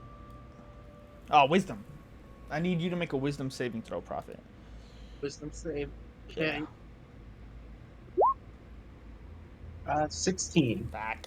All right. Nothing. All right. So it is Zook's turn. Actually, at the end, because we forgot the ghoul attacks. And Corin as well. Well, isn't Corrin doesn't went the ghoul after take, you. the ghoul also takes damage from Moonbeam, right? Oh, that's true. And even if he rolls a natural 20, sorry, wrong character sheet. Ghoul. Constitution 2. Yeah, he's dead. I think he's done for. It's just obliterated. So those are dead. Zooks is shoot. This, you hear words and incantations being spoken, and then darkness. Wait, did you hit him? I think he can miss. Everyone in this circle is considered blinded. What if I have my shades on? I never took them off. No, you were blinded, but for different reasons. If you've had your Darkness. shades on, your onyx shades, we're gonna be putting some hit points back on. You mean your night vision goggles, right? Yeah. Yeah. This is magical darkness. Oh, okay. Okay. This is not actual, like, it didn't get dark. It is just pitch black, endless darkness. You are all considered blinded, which is what I should have done way sooner. No saving or nothing. Just blinded. Yeah, as long as you're in the in the radius, circle? Yes. Okay. And then let's go. So, real quick question: how does this interact with fairy fire? Fairy fire, and there's like you see inside the darkness, like literally a like a light source, but it doesn't produce like dim light, bright light. It doesn't light up the that's- area. It So just I it's think literally his- just like floating orbs. That's you creepy. see just like the most weirdest shape of a fairy, almost perpetually in a state of like standing still, almost. So weird. Yeah, it's like as if you took a still picture of a fairy. No no light or something. So with that, that's his turn. It is Prophet's turn. Just by judging based on what I heard him say, can I tell if he's close or further away from me? That would be a perception check with disadvantage. You're in absolute darkness. With an attempt. Yeah. When That- he... Go ahead.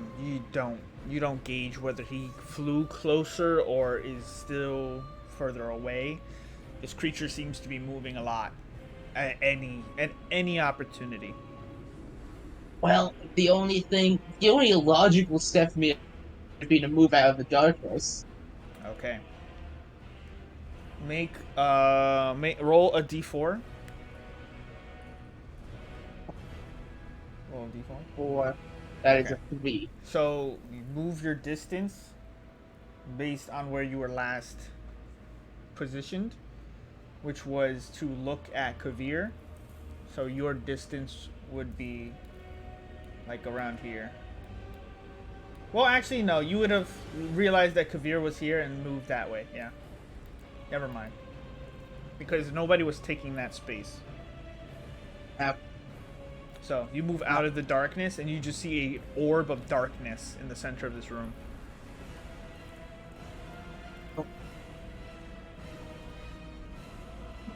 I think I can really do.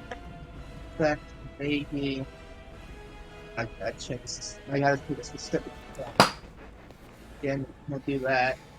So, I'll just take the dodge action and then Okay. All right. The end of your turn. When darkness was cast, was there like a spot where we saw him for a second? No. well, he was still invisible when casting it. If Yeah, but darkness isn't concentration either. you get the idea that he must have, if you knew 100% your character, the terms of it, yes, he would have to drop the concentration, which would, and the fact that you do not see him means he's most likely in that darkness.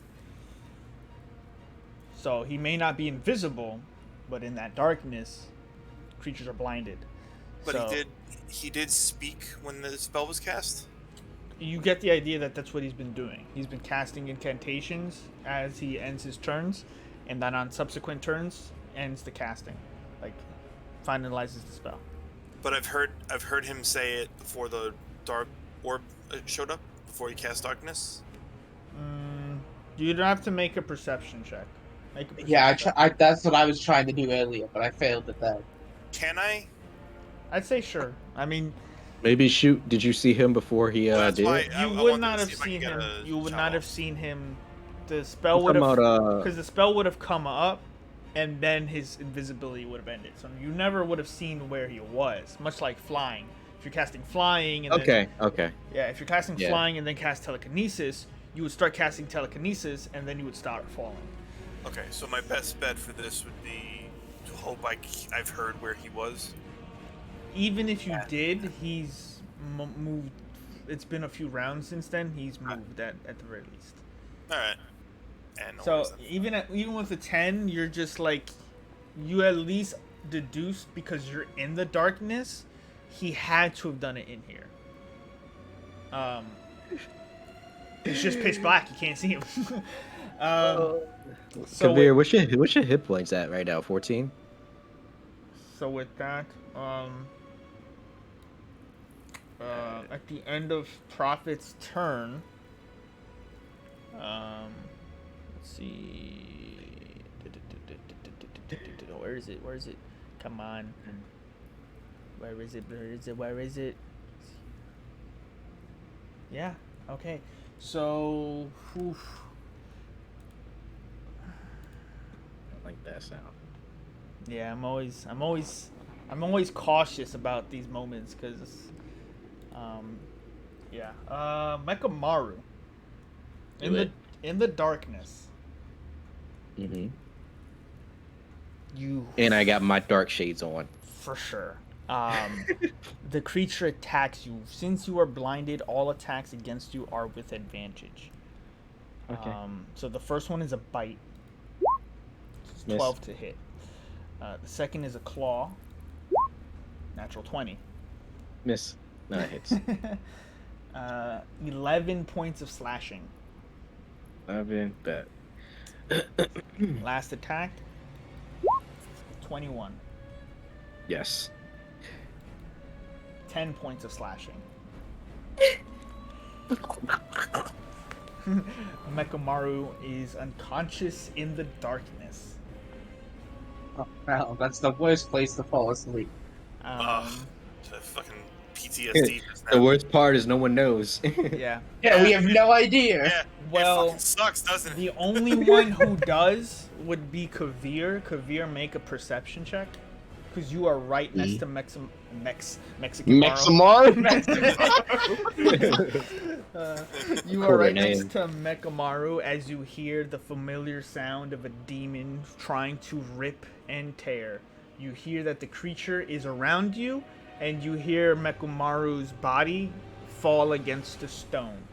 You don't know exactly where the creature is, but it is close. And then you hear the wafting of wings as the creature starts to maneuver. It is very close to you. And with that, it is Prophet's turn. Prophet did his turn, I believe. Damn. He's outside the circle. He just sees. Still know absolutely nothing about where he is or what's going on there. That's crazy. Damn. I wrote down brutal tacticianer. It's literally what I wrote. My man Alvor's about to have a perfect KO. I'm gonna kill all these motherfucking adventurers up in my shit. I guess I really have no other option because I'm not just gonna blindly walk into darkness. Yeah. Hold my action to attack if I ever see him come out, attack him immediately. Okay. Or if the spear disappears, you know. Yeah, As well, long as if whatever you see. If you see him. yeah, I'm gonna hold my action to. Okay. I'm gonna hold my action to cast Will if I ever see him. Okay. With that, then, Kavir, it's your turn. It is Okay. a little unsettling in this darkness as you hear the body of Mekamaru drop, and you have this lingering wound, and you remember. So, whatever action you try to take, you must make a Constitution saving throw first. Okay. It's a tough guy. Little rascal, actually. He was looking very rough. you. No, he's not a tough guy. He's a rascal. That's Yeah, yeah. Alright, so your Constitution saving throw, Yes. 17. Succeed. You can take your action. Alright, so what I'm going to do, because I did a perception check for Mekamaru, Yes. He's close. so I know he's right there. Okay. So I reach out my hand where I heard the noise. Can I touch him? I mean, You want? He knows where I'm at. There's like can you? It's like an awkward question. Can you touch the creature? Make. Are you talking about the creature? No, not the creature. I'm talking about Mekamaru. Oh, Yeah. for sure. Yeah, absolutely. Yeah, I touched Leslie, why would Mekamaru, Okay. and then I'll cast Healing Star on Mac. Okay, I thought he was like, can I touch the demon? Why the fuck would you want to do that? You just reach out, touch him. I found him. He could This is have basically inflict wounds, bro. 1v1s. He could have inflict wounds and go for broke. I'd do it all the time. It could work. Yeah. You never... Inflict wounds, highest level. Yeah, I'm taking that chance. Oh, I killed Mekamaru. It's already dead. Okay, so you cast Healing Star and Mekamaru. He heals for 6. And what I'll do, I'm gonna do the riskiest shit ever. Mhm. and what I'll do is I'll stand up, move back out of the darkness. Okay. Good idea. Would I take any extra movement? Well, I know it's 15 Actually, to get up. You will take an attack of opportunity. Oh. Which will What a be point. which will be his so- his claw. So he's over here in this area. Now with advantage. Oh, 7 wait. points of slashing damage. As you try to flee the darkness, you just feel sharp steel-like claws rip across your back. Gotcha. Meanwhile, Okay. Alvora, And I'll keep moving back. you put the lime in the coconut, and I haven't taken damage. It's like a chilling healthy. Oh man. Yeah. So And you, then what I'll There with a Yeah. blender and You a run over. I'll get behind Prophet. okay. Save me! At the end of your turn. Hold on. Okay. I'm not done just yet. Not Perch. yet. Where is it?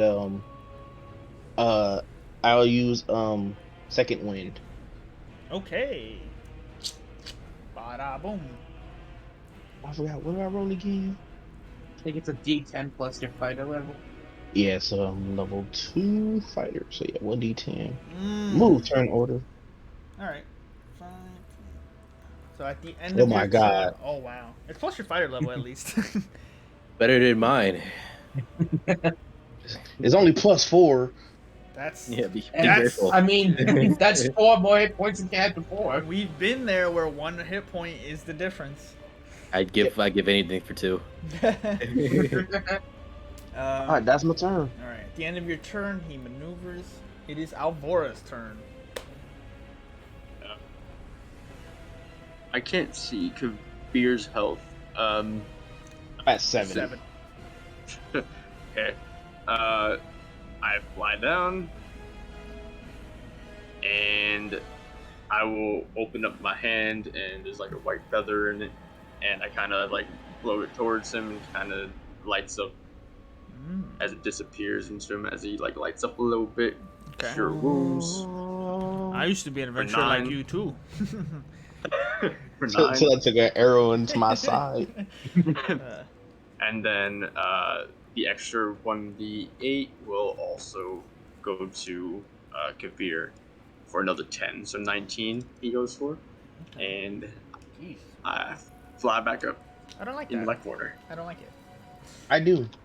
I fly back I'm up back in in my this. I'm back in this fight, baby. Barely. corner. And I'm Thank you. corner. Alvor. All right. I just nod. You see me just fly up. At the end of your turn, come on, baby. Zooks is going to cast Vampiric Bite on Youth Whip. So we're just gonna roll his bite attack, and then if that hits, we'll roll. God This damn it.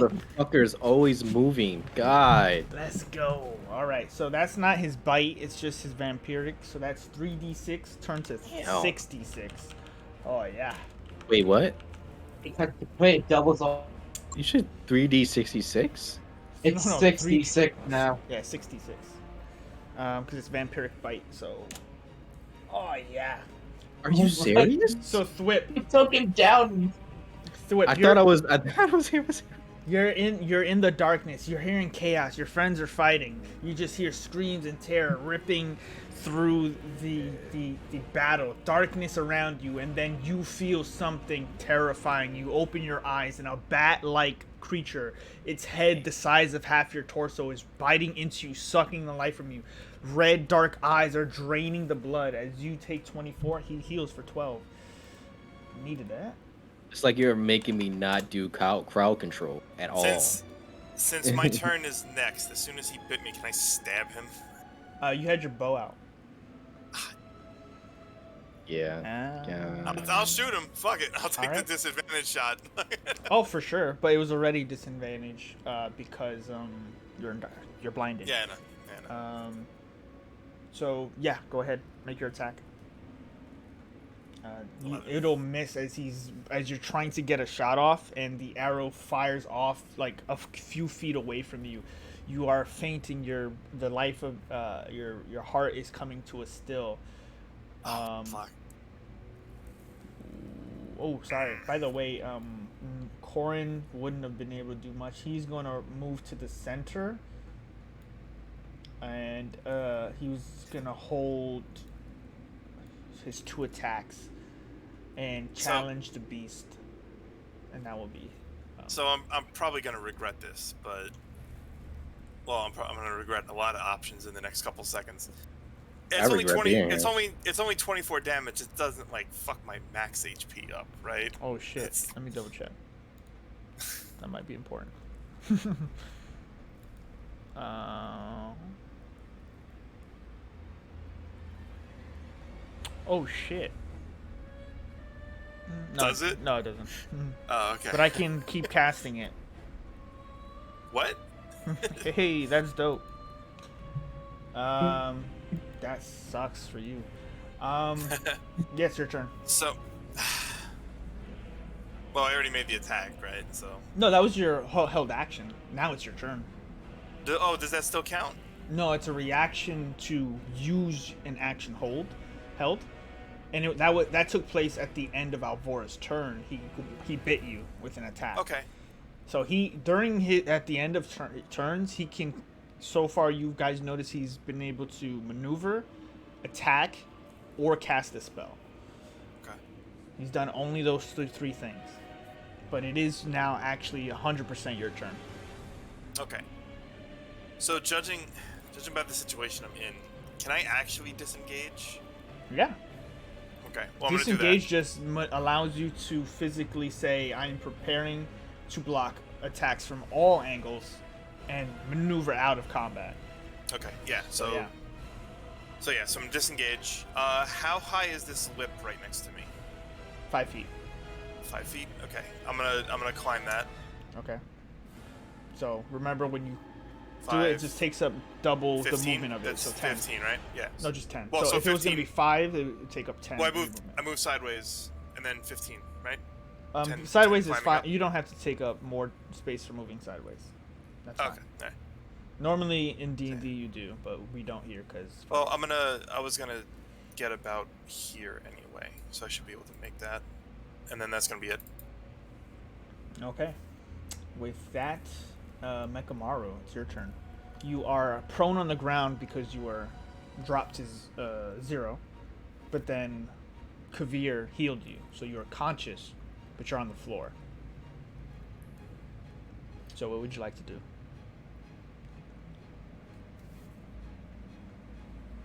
How much does it need to get up? It's just half.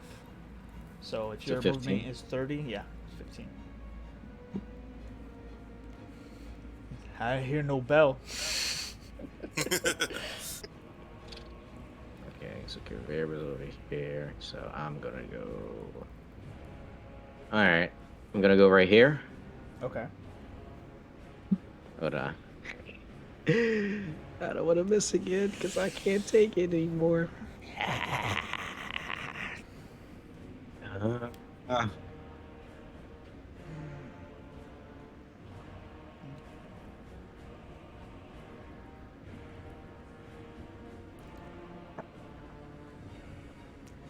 Nobody wants to play with the clown. Man, fuck this. I'm gonna do fucking. What is it? Is it? Dude, we've been fighting for a couple hours now. I'm gonna do another Thunder Wave. He's a master tactician and hides and avoids all attacks. We can't hit him. Come on. Oh, In that's- this direction. Mhm. In this direction. Okay, yeah.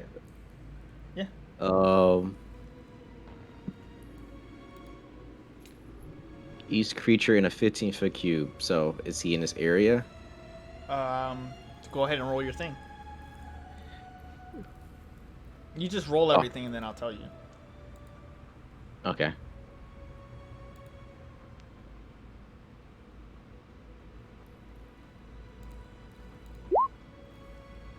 Okay, so that's what saving throw? That is a Constitution. Constitution. 16. Just takes half damage, right? I failed. Yeah, half. Yeah. Okay. So that's 6. You hear in this darkness. So you hit it. For sure. And he's pushed 10 feet. Ooh, push 10 feet. Well, he's succeeded, so he only takes half damage. Is he? Yeah. So. Is he also push? Oh, he's no, he's not. He's not. He's not. Okay. The push only happens if they fail. That would have been interesting, actually, because if you. That would have been great. That would not have been good for me. Yeah. Anything else? No, I'm gonna stay at the ready. Actually, I was right here, right? Yeah. I'll move another 5 feet next to Nightcore. Okay. With that, Zooks is gonna make 2 attacks with his Eldritch Blasts. One at Thwip. So starting at Thwip. You can see him out in the dark. Fuck. Oh, thank God. Oh, this is his jam, baby. Uh. He misses you though. Thwip, you notice from the darkness as you're breathing in heavily, a Eldritch Blast of purple shoots at you, and you roll out of the way. Another one fires out from outside the darkness. Actually, none of you see the second one because it's at Mekamaru. Man, rolling shitty. All right. Wait a minute. What?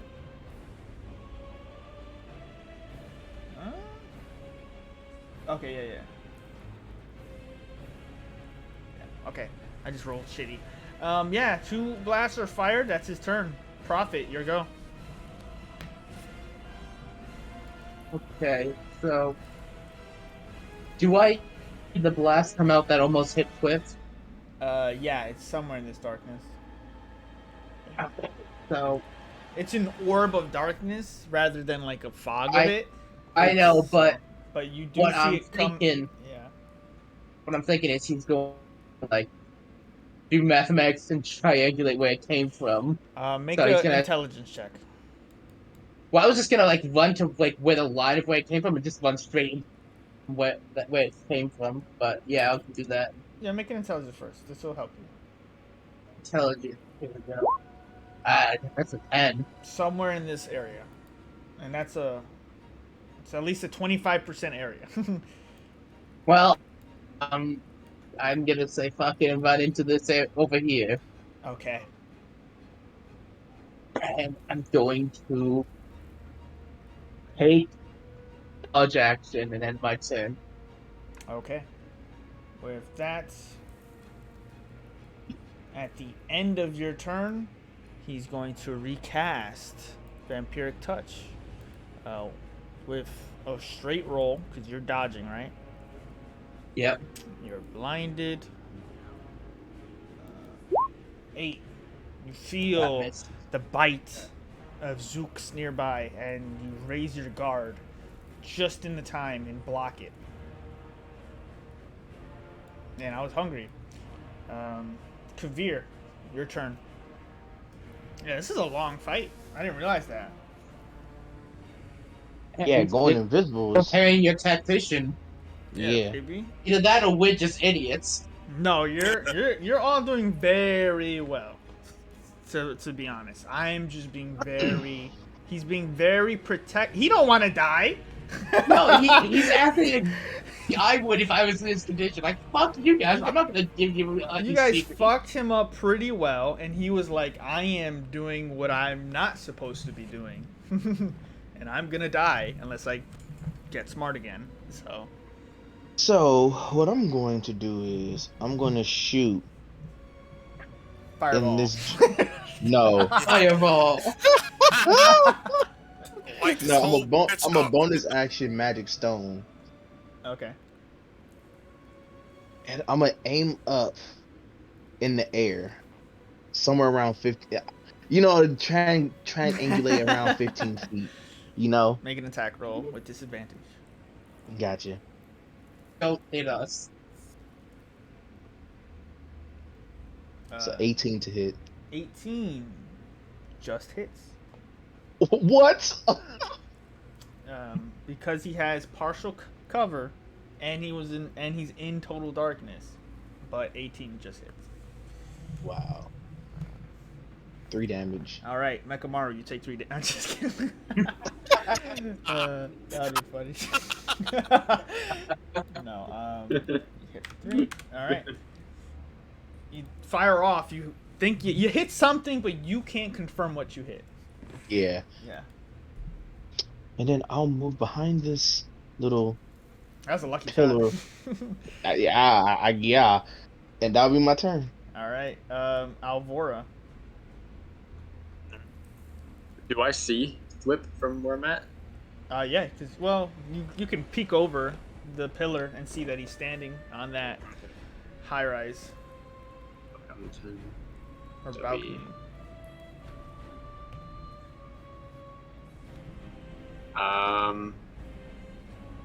I can't do true wounds, but I'm just gonna, because fine, I'll do, what is it, 10, 15, 20, 25, and I'm going to use Healing Word on Flip. Stop it.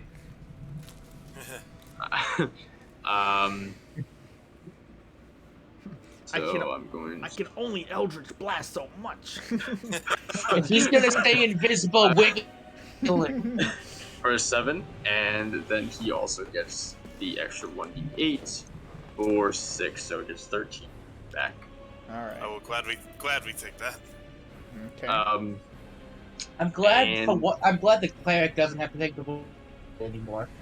I'd say I'm still 10 feet in the air, and I'd say I'd fly like directly over Kavir at this point, but I can't like character confirm, so I'd be kind of like directly over Kavir. Okay. All right. I'm gonna end my turn there. Shit. All right. We're gonna take a chance. Take a chance on me. It may be stupid, or I might kill them all. Thwip, it's your turn. Where that Eldritch Blast shot out, I'm gonna shoot an arrow back at it. Okay, cool. Isn't that where I'm standing? You don't know. I wouldn't know that. Nope. I need you to make an attack roll. Well, it was up in the air at least, so hopefully we'll see. For sure. Normal or disadvantage? Use disadvantage. Okay. 17? Oh, just miss. Damn. It's pretty close. He also did move. Yeah. Alright. But that was pretty close. You fire off a shot. Well, it was with disadvantage anyway, so that would have... if it was 18, that would have hit. You fire off into the darkness, revigorated by the healing spells, but miss. Anything else? No, I'm gonna stay there. Alright, at the end of your turn, Mekamaru. It's 22 hit. Yes. Take 5. Fucking needed one more! Come on! Alright, I need you to make a Constitution saving throw. I'll do okay. You got this, man. That is succeed. You got that D4, so you made it.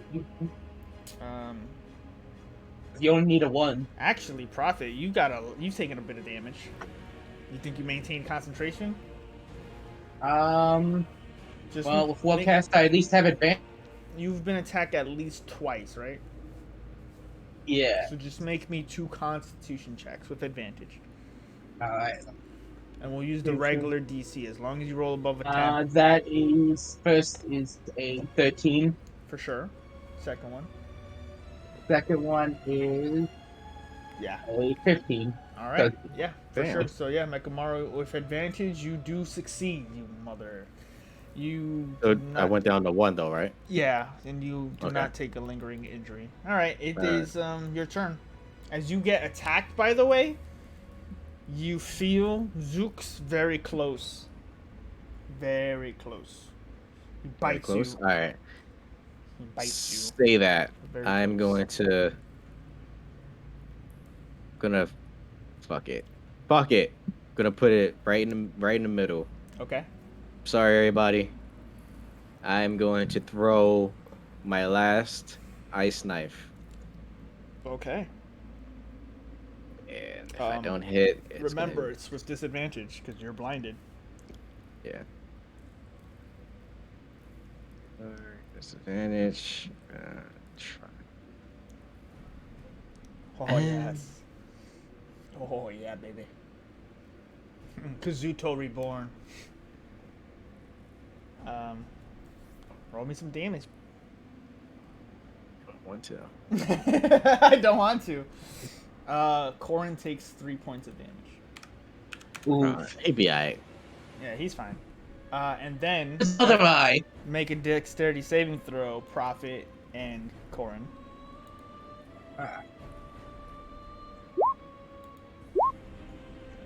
So 2 more 21. d6. So roll 2 more d6. DJ. Hmm? 2 more d6 for the ice knife It exploded. because it explodes, right? Yeah, my bad. All good.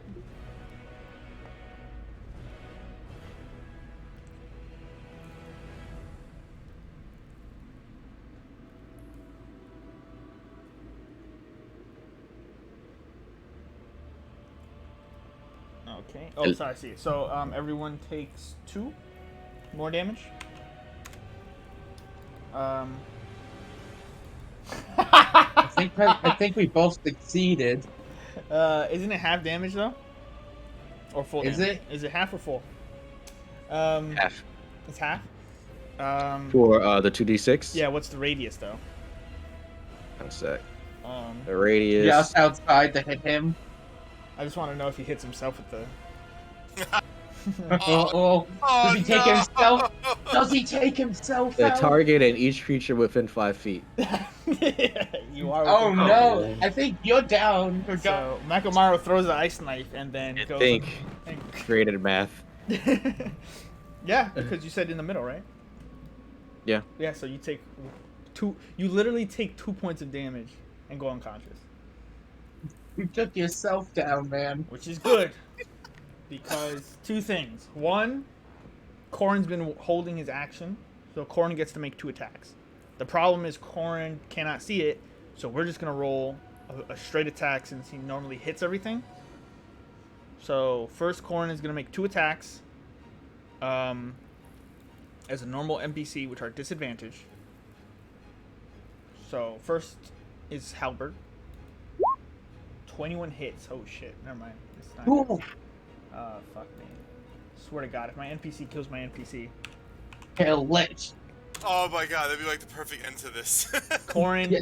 you hear Oh, from let the your dark, players have the satisfaction. you see Prophet momentarily. Let's see if the second one hits, because this is a little cinematic. You see in the absolute darkness a glitter of dim light from ice shards sprinkling out and protruding. You see Mekamaru falling to the floor. You see Grand Knight Corin starting to swing his mighty halberd. First one hits and you hear a scream of pain.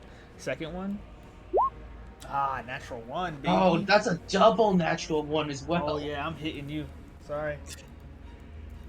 You take Does 12 having the dodge action up help me in any? I cleave Megamaru's head. Holding the dodge action. Sure. You take half. I'll take that. You take 6 points of slashing damage as he just swings away for Zooks. And with that, it is Zook's turn. Question: since he got hit, does he have to make a save to keep darkness up? Oh fuck. Yep, he does. Constitution. That was how much damage was that? That was 12 damage. The first one was 12. All right. Yep. He's got this. Yeah. All right. Darkness is up. With that, it's Zooks' turn. He is going to fudge monkey. He's going to try to get out of here, Prophet. He's all his attacks are on you. He's swinging for that. First one is a bite. 21. Is that attacking me? Yep. 10 points of piercing. Since I have the dodge action, so that'd be a 9. Oh, correct. Straight roll. So the first one misses. Second one, claw. Natural 20. I can't stop that. All right, so you're unconscious. But I can still my reaction to do my thing before I go unconscious. Yeah. Yeah. So you need to make a Dexterity save. Is this magic? Yeah. This is my class ability, so I think it is. What is it? It's I know you hit him back, but I wanna. It's the Wrath of the Storm. I can post it if you need. Yeah, just post it real quick. There you go. No, this is not magic. I'll just say it's a class feature. Yep. So yeah, make a DC 13 deck. It's half damage. It's still good hit. He was looking rough when you first. Before the darkness hit, he was looking very rough, and if you could see him, yeah, he's looking rough. Since he got hit by another attack, does he need to make another Constitution save? Facts. Constitution 20. Darkness remains. He does not want to be seen. Yeah. With that, I think it's my turn then. You need to make. Well, he has a second attack. Oh, yeah, that's right. The second attack is gonna hit Corin. I mean, his third attack is gonna hit Corin for sure. Corin takes 9. And now make a death saving throw. Yep. And that's a natural 20. Oh, you are conscious with 1 hit point. Yeah. You do dropped, I get my turn? It's at the end of your turn that it happens. Okay, so then. But I'm back up. Basically, you drop unconscious, and what happens? You briefly get a glimpse of some things, Prophet. You see yourself within the crowned mountain, walking down a long, marbled, mirrored floor of beautiful orange stone. You see royal colors. You see the throne. You see a cave. You are in the cave. You are fighting. And then darkness. You wake up alive, reinvigorated, and with the wounds of your body taking hold, you stand up. You are conscious with 1 hit point, but it is the end of your turn.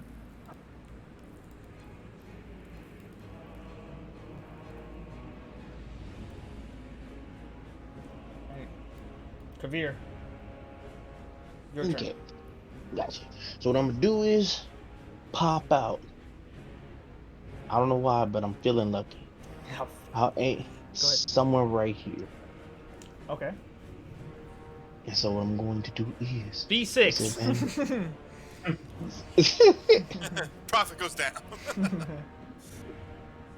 We'll hit Nekamo and Falcon the same attack. How was that? Yeah, I think 12 will miss. That will miss. Fire off into the darkness, and nothing happens. Okay, yeah. I'll Alright. just go back. Alvora. Yeah, I don't really have anything. My apologies. Corn goes at 20. Yep. Corn makes 2 attacks. Actually. Yeah, Corn makes 2 attacks. Disadvantage. Natural 1. Prophet is decapitated now. Evan, I just No, got kidding. back up. It's fine. You're pretty fucked anyway. There's no other failure I can give in this moment that isn't too harsh. So second attack, he fails again. So he swings twice and misses both times. And that's it. Now it's your turn, Alvora. I really don't have anything. I used all my first level spells. Yeah, I'm just gonna hold my ground next or like above here with my shield out. I'm gonna ready a. Actually, my first glimpse of him. Wait, can I do it? Actually, nah, fuck. Never mind. All right, I'm just gonna ready a dodge action if I do see him. Okay. Or if he attacks me. Sorry. Alright. Sounds good. So with that, Thwip, you're up.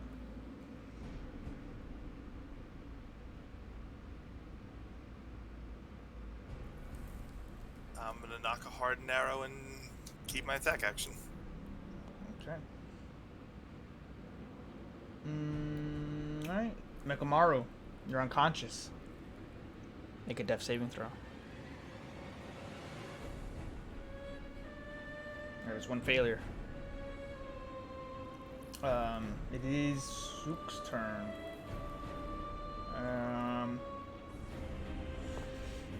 Blah blah. Fucking Prophet die already. Shit. Ruining his plans. Good. Like I literally have to keep taking more actions to take people down. Fuck this.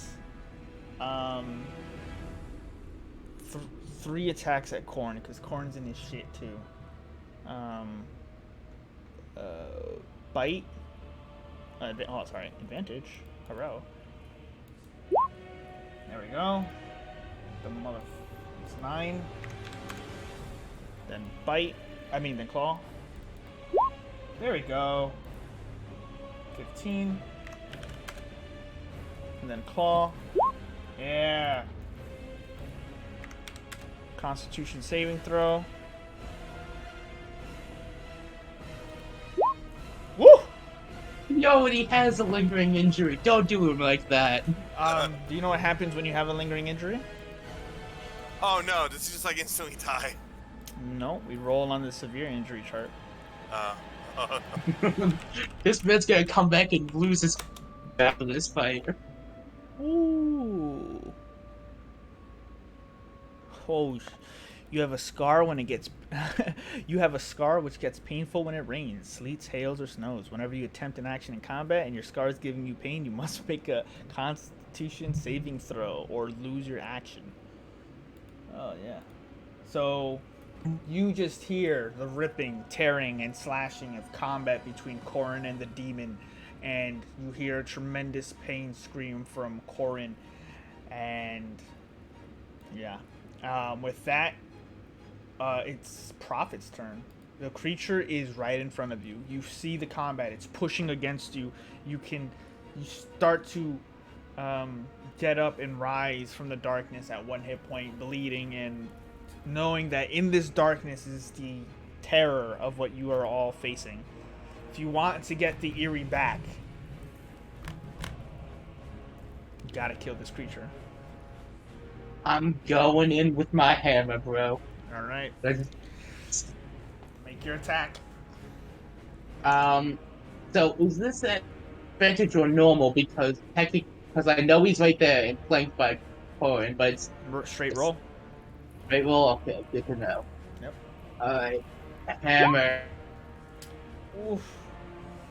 That will miss. Well, I can't do anything else this turn. Damn. Sorry. You swing across and the creature pushes back. You feel like you just almost hit it. Kavir. Oh, wait. Corin's turn. Sorry. Corin attacks twice. And thanks for reminding me, because he has not disadvantage then. So straight rolls. 19 hits. Oh, fuck. Yes. Fuck me. Second hit. Oh, shit. Let's fucking go. Let's do the end. NPC. Oh, fuck. Alright, sorry. So, Prophet, you swing. You hear combat. You hear the creature go, why won't you just die? And you hear from the darkness, you hear a phrase. Do you speak Elvish? I do not. You hear a sentence in Elvish being stated by Korn. He repeats it over and swings and swings. And as you're getting ready to make your second attack and thwip, as you're all waiting for an opportunity to see this creature,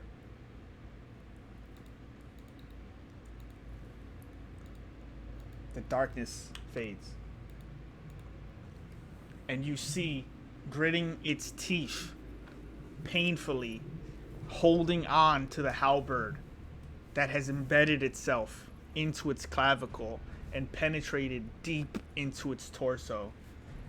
The fiend, the cackling, flying abomination, as it's breathing in, as its red eyes start to dull, and Corin has his axe embedded in it.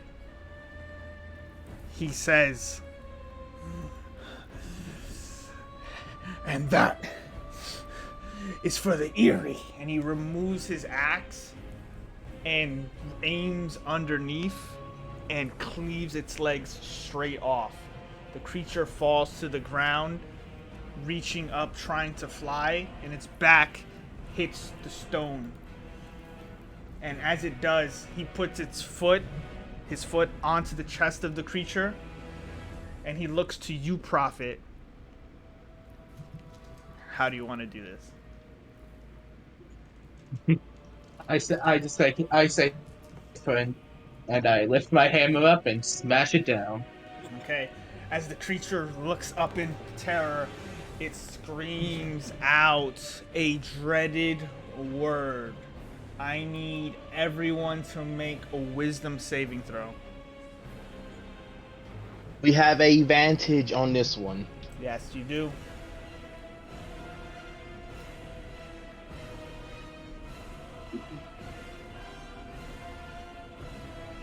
Wait, why do we... Cause the what's it called party.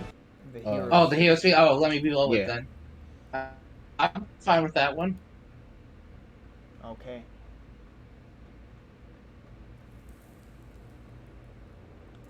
Yeah, because we have advantage on wisdom saving throws. Mekamaru, you don't hear the words because you're unconscious.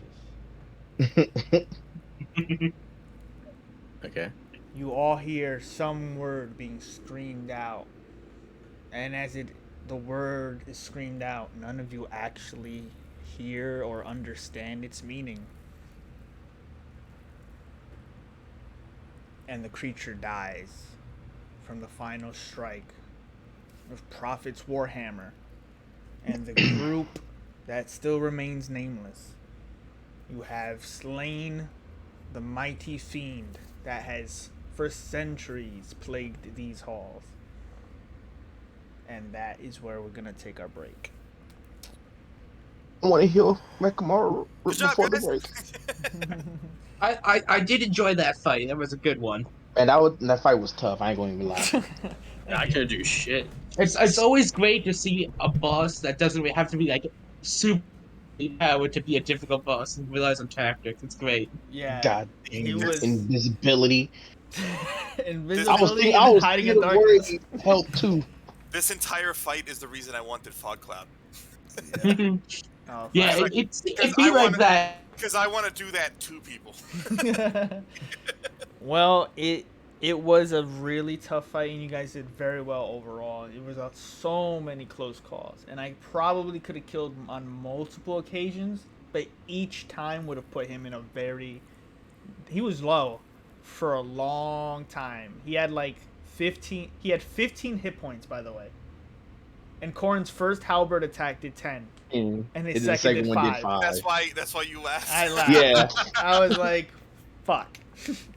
And yeah, no takebacks. So And you know what's funny though? No. I feel like it should have went to Korn because him and his people are going to retake it. So, what better story is that he gets the killing blow? and in darkness, it's very In darkness cinematic. too. It's very well done. I wish I could have wrote it just a little bit better by itself. But yeah, it's perfect that he does. And he's, by the way, Korn is actually low, not low for your standards, but he's at 37 hit points. And that lingering injury is a testament to the last chapter of this story. Where you're taking the Eerie and almost losing his eye, and now now that is going to. I'm just gonna have that be his lingering scar. That's and we'll also see about you too, Kabir. Yeah, I was gonna say he's not the only one with a memory bug. Yeah. No. Yeah, so we'll take a break, and well done, everyone. Congratulations, because we got a lot to do still, you know? I'm very happy with how well you all did. So, yeah, I'll be right back. Me too. I've been holding for like an hour. Yeah. All right, let's take our break. I'll be right back. Yeah.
where we left off. With Zooks killed, defeated, the halls still have that dreary ambience of dungeon. But the time is yours. And Corrin looks down at the dead body of the creature. She looks about and says, "Respect to each of you.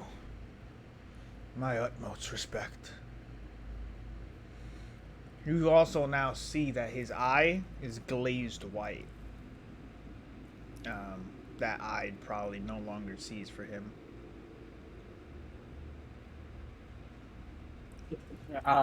Before anything, I want to stabilize Mechamaru so he doesn't die. I got a potion I can give him. Okay. If you want to give him that, go ahead. Yeah. 2d4 plus 2. So 7 health, Mechamaru. Get up, get your butt up, buddy. You're not dying here today. You were caught crossing the border into Skyrim. Finally awake. Okay, in that case, I try and take his wings as a trophy.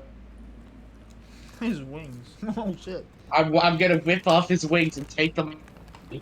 Yeah, I'm a scavenger too. I just want to see what I can get. This is just desecrating a body at this point. Who cares? He desecrated many souls. But then again, it's the body of a heathen, so I don't care. I was about to say it's always the best thing. Let's go! I gotta. Let's butcher this corpse. He says, I want to use my claws just rip his eyes out. okay. My god never said anything about looting corpses. Okay. Fucking heathens, Rush Limbo. What? Are you taking my trash with you? Why are you taking that? I got a nat 20 for survival. I'm like over here, like super hurt. Nobody like, stood oh over my him. god! And then I'm just watching these people tear this guy apart. Yeah, you're just like, thank God the battle's over. We just start ripping him apart piece by piece. I'm like, did I make mistakes here? The death knows no slumber. Yeah. I would like to investigate to hope we get some arrows back though. All right. I'd say you, for how many you fired and missed, you recovered 3. Okay. Because some of them were fired at the floor. Yeah, it was a lot. I I think in total that was it was 1 hardened arrow and I think 5 normal. Yeah. Well, you recover the hardened arrow 100%, by the way. That's why they're like that. Oh, really? Yeah. Oh, cool. They don't shatter. Does that count as part of the 3, just to make sure? I would say so, yeah.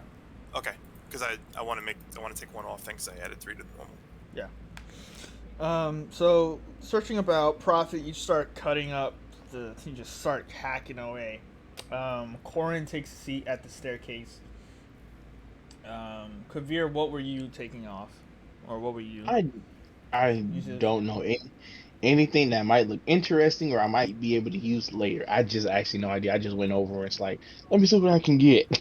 Well, I'll say with a natural 20, you do detect that the most valuable, blatant part of it, things that you know are worth a lot of money, are the fangs that fucked your shit up.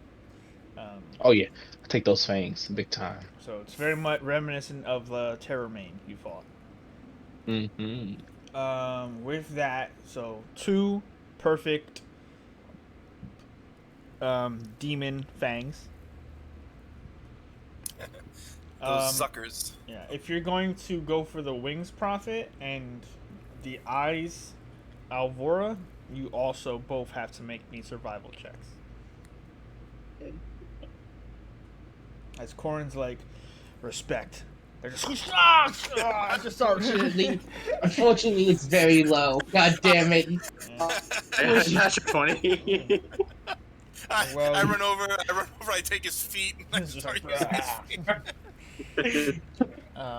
Little do they know that they were actually taking apart the body of Mechamaru. Little did we know, Avora was quite vulgar, just like.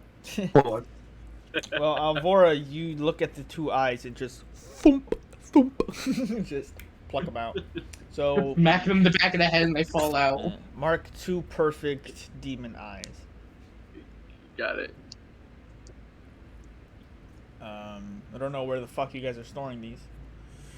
So don't worry. And Prophet. I got a bag of magic holding. Mm-hmm. Well, it's okay. Are you putting the very organic materials into the bag of holding? You have this eye jelly. Oh, in the bag of holding. There's a reason why there's a bag of colding. Things don't go bad. Yeah. So, anyway, you're like, yeah, I'll take this too, and just as they disappear into the alternate dimension. Yeah. Just throw the rest of his body. might as well at this point. Just for later. I'm gonna take the 2 legs. I'm gonna make clubs out of them. Yeah. Oh no, I'm gonna put them together, and make a bow out of them. Make a sick bow. So, Prophet, I would say you get 1 good wing, and the other wing is just too mangled. As you keep cutting, it does not come off in any usable form. So just put 1 demon wing. That's fine. I guess I just wanted it more as a trophy than anything else. Okay. So overall, you're all resting, and Corin steps up from the stairs and says, I know we've done a lot today, but I think it would be best if we saw the peak of this mountain for the first time in centuries, knowing it was restored. And he points towards the stairs above. Let's see the sun once more. And he goes over and pulls over the lever to open the port cutlass that leads to a staircase that leads higher into the mountain.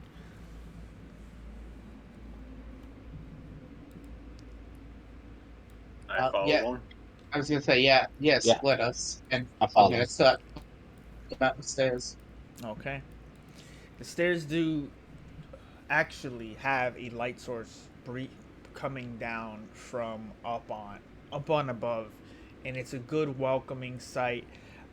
They meet this sunshine, and as you can get to the top, you see a beautiful mountain peak for the first time in probably any of your lives.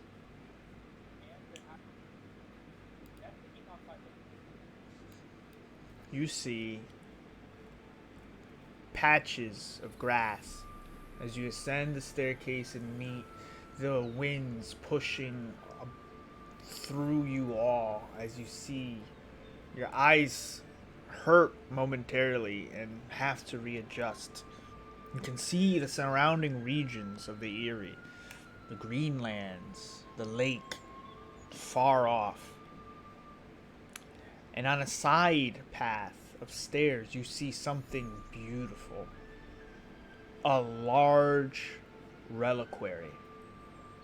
This glass dome with windows in different spots opened with giant telescopes aimed at different regions of Alvaron. It's an incredible sight. The sun far off in the distance, you hear birds amongst the winds. And Corin takes his helmet off for the first time, and you can see him enjoying the moment. He makes his way to the reliquary, and those of you wish to can follow.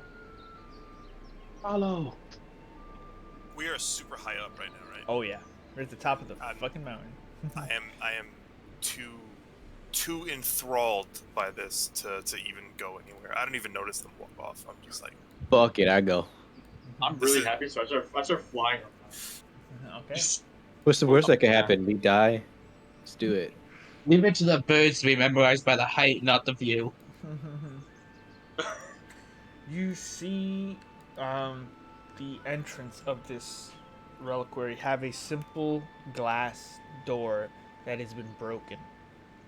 Some of the glass on the exterior is shattered, and disuse has taken this beautiful mausoleum of the old days. You enter to see that this circular chamber ahead of you has a single stone pedestal in the center, and there is dust and glass shattered all around it.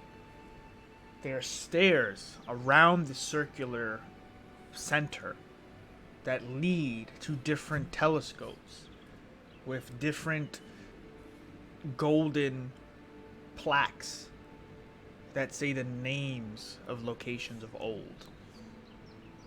One says Alvaron, another says Numeron, others say the frozen abyss. Lands far off that you've never even heard of. Apparently, these telescopes once saw across to all of them.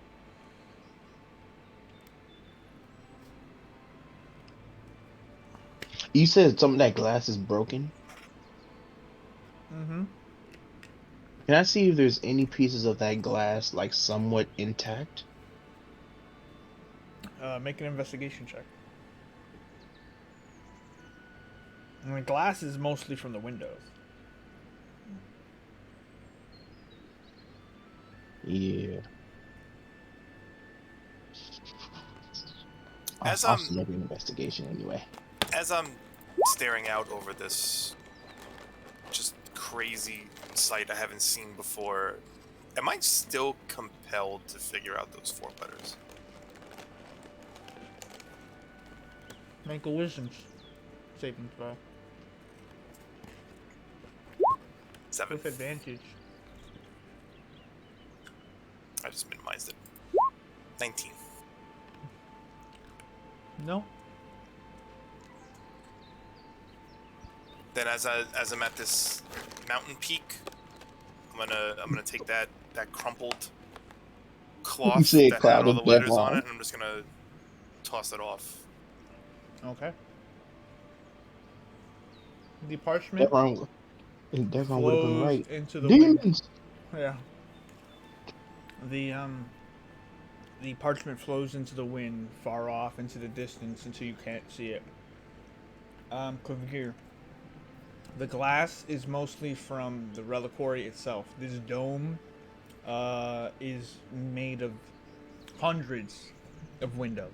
Multiple of them have been shattered open, where wind is now pushing in, and sun is making rays of light all around this stone pedestal. Wandering about, Horan looks to his foot under the pedestal and leans down and seems to pick up a curious orange gem.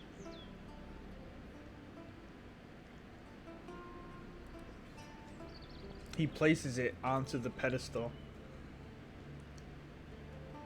It sinks into it and is affixed, and the pedestal itself glows with arcane runes that leak into the floor and spread around him.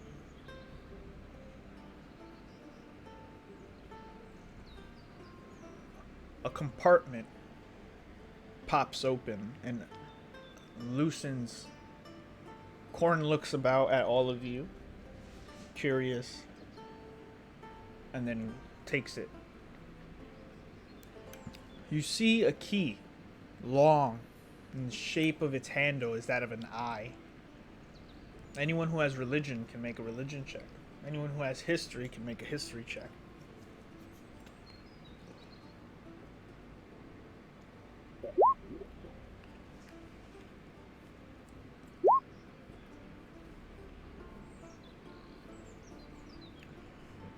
all, including Mekamaru for sure, understand that this key is taken on the symbol of the goddess of knowledge, Ayun.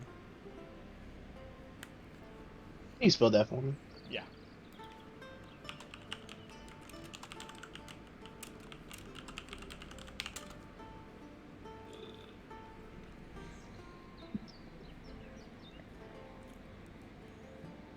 You hear off in the distance something you all find a little worrying, though. Screaming of something animal-like. Screeching. Corin at first looks concerned. Takes the key and holds it tight. He looks about the windows. He starts to run up one of the stairs with his halberd at his side. Looking about the windows, he then descends back down the staircase and looks at the remainder of you all and says, "You're gonna want to see this." And he exits the reliquary from where you all arrived. I guess I'll follow quickly behind him. Same. Yeah. Also, with the screeching of what seems to be an animal, would I have any knowledge, or would I have any clue of what it would be? Make a nature What it sounds check. like? All right. 17. Oh, for sure. This is a flying creature for sure. Sounds bird-like, but it has a big roaring bass to it. You know exactly what it is as the group gets to the edge of the mountaintop, and Corin looks out, and you all see wings of brown and gold ascending from the sunrise. You see 3, 6, a dozen griffins returning to the Eyrie for the first time in centuries, as Corin, as much as his hardened exterior defends his emotions, a man almost breaks down in emotion, but remains tough as best he can as the griffins start to ride towards the Eyrie. Some land around you all, and others descend towards Nestlebrook. With that, your mission is completed. And Corin seems to be, for the first time, at peace. Then he says, Time I smile. and then he says, "Well, there won't be a faster way down." And he heads over to one of the griffins, and the creature comes towards him. After a moment of animal handling, he mounts the creature as it allows him to. Is anyone else? Yes, I want to try. Yes. Yeah, screw it. I'll give it I'm attempting. Yep. As do I deserve it. I run over straight to Corin, and I'm like, Alright, you do not have to make a like a check. 5-year-old on him. Yeah. Thwip, he brings you onto his. There are several other griffins about. Everyone make an animal handling check. I'd say I wouldn't ride one. I just I kind of shadow them. I would like to give myself guidance as well. Sure. So, yeah, I don't know if guidance is going to help that much, but that's a 10. Yeah.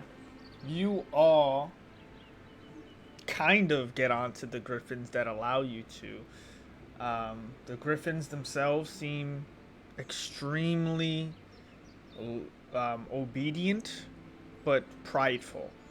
And it is only Kavir who finds a griffin that does not like the cut of his jib until it reluctantly bows and allows you to get onto it, Kavir. but it is not a easy ride. As it Fine, I'll take it. as it bumps up and down, and you all feel the majesty of what's about to happen. All of you just have your creatures walk to the edge of the mountaintop. A large cry out from Corin's griffin, and they don't jump. They fall off. They just immediately start to fall. I need you all to make strength saving throws. Oh no. Great. 11. Okay. You all hold on, and as the intense pressure and wind is catching you, this is a terrifying ride at first, but it's exciting because who else gets to do this? As you're all descending down, you see trees. And Kavir, it is you who realizes you are not falling down as much as you've fallen off. As you try not to grab and pull the wings, the feathers of the creature, you actually slide off the side of it and start descending, and you are about to hit cliff. No. Oh no. It actually makes perfect Can I sense. ride down and try to catch him? Yeah, make a dexterity check. No, make an animal handling check. I'm a flying one. I would notice. Huh? Yeah. Mekamaru very much notices and commands his griffin to dive backward, gliding. You go to catch Kavir, as his griffin, however, is just under, actually moments from catching him. Though it may not trust him yet, it would not let him fall. So it catches him, and both of you, in each talon, a different griffin glides and carries Kavir down until they re-affix him onto the back of his own griffin. And you all, top of the world. you all fly towards Nestlebrook. Free falling. It's not the song you want playing when you're flying in the air. Yeah. That's the perfect song, actually. That's what I'm listening to right now. You make it to the town of Nestlebrook. You enjoy the time you had, and I'm sorry. I sort of feel bad because we didn't let the other people know that. Oh yeah, we're done fighting at the very top. We all basically just leave. Oh yeah, if we brought more people, we just left them there. Sorry, if dying for him wasn't enough, then shit out of luck. I mean, you could have gone, but you chose to go to a griffin instead. Well, Corin, us, we did. Corin led us upward into the last fight, so like he knows. It's his call. It's fine because That'll be alright. You all return to Nestlebrook and arrive at the manor, the estate of Faden, as she is already happy as a child, but reserved as a lady. She's already with her children, taking in one of the griffins, and they are enjoying their time. Corin moves off and calls over one of the captains. Goes, "The fortress is once again within our home. Alert those inside. We took the scenic route home." And he gives them other various instructions. You all eventually have time to yourselves to recover and prepare for whatever is next. So I would say for this, at the very least, everyone may roll hit dice. And remember, you haven't had a long rest yet, so however many you have left is how many you have left. Yeah. So feel free to roll hit dice to get some hit points back. And you are given food, comfort, and eventually with time the news has spread. The soldiers return from the fortress and gather around you all, swapping stories of what happened and this and that. You give your accountings, they give theirs, and eventually the night comes where everyone begins to feast and relish in the events that happened, the retaking of the reliquary and the restoration of their foothold in Alvaron. And with that,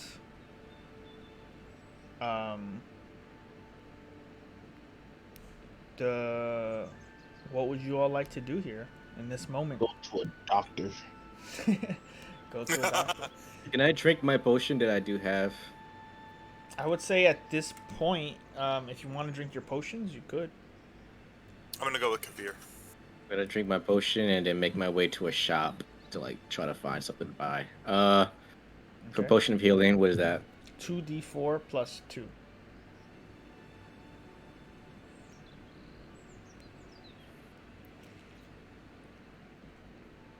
Bet. Oh, that's max Wow. max health.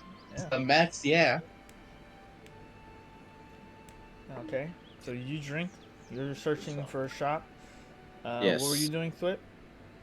I'm going with Kavir. Okay. Kavir, I'm with you find a doctor. What happened, Alvaro? I'm with Bekamar. Shop too. Okay. So you find a doctor amidst the darkness in the air and people eating and partying and soldiers drinking, and he's just got your feet up and he's just like, so you got this in the castle?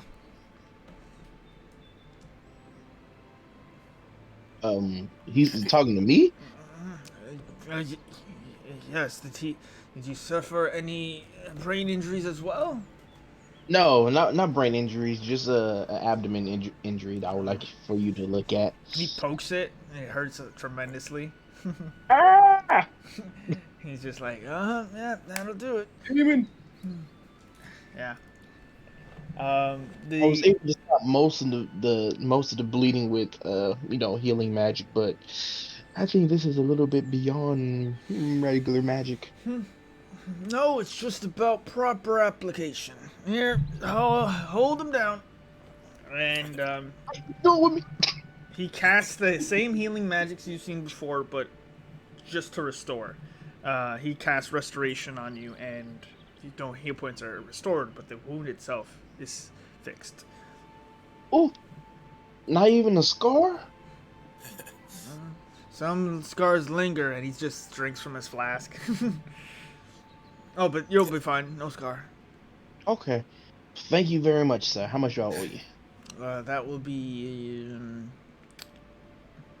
He looks about at the other people, and like he's the main doctor, but like you guys are heroes, and he's like, 10 gold.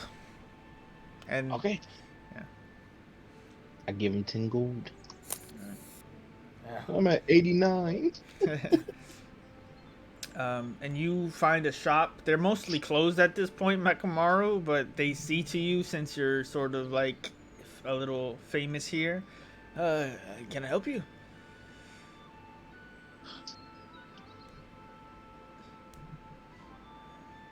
Metal Man? He went to the bathroom. Oh, okay. Just He's just- oil, yeah, in the He's corner. just leaking oil in front of this I dude's was saying- store. If we wait for him, could we? What I would like to do is I would like to also look for someone who could possibly identify some items we found when in. Yeah, that would be helpful. The main magic user would be Faden, that you know of. The Lady Faden. You could ask her. I would like to go and try and ask her about this stuff then. Okay. You bring over to her what? What are you giving her? I'm good for that lantern, the rooms we found earlier, and I'm also taking over the amulet I found with Wizard because it might be magical. I don't know. Right. So she looks at the amulet and tells you, this is a symbol of councilship. This is not magic, but rather an identifying marker of someone within the order. It would just denote worth and value as an arcane practitioner. I believe the Weavers have a similar approach, but it isn't magical. But it is worth, by the way, 50 gold. And you give her the lantern, right? Yep. She casts her magics and explains to you a little bit of what you know already. But you now have the sensor of undead warding.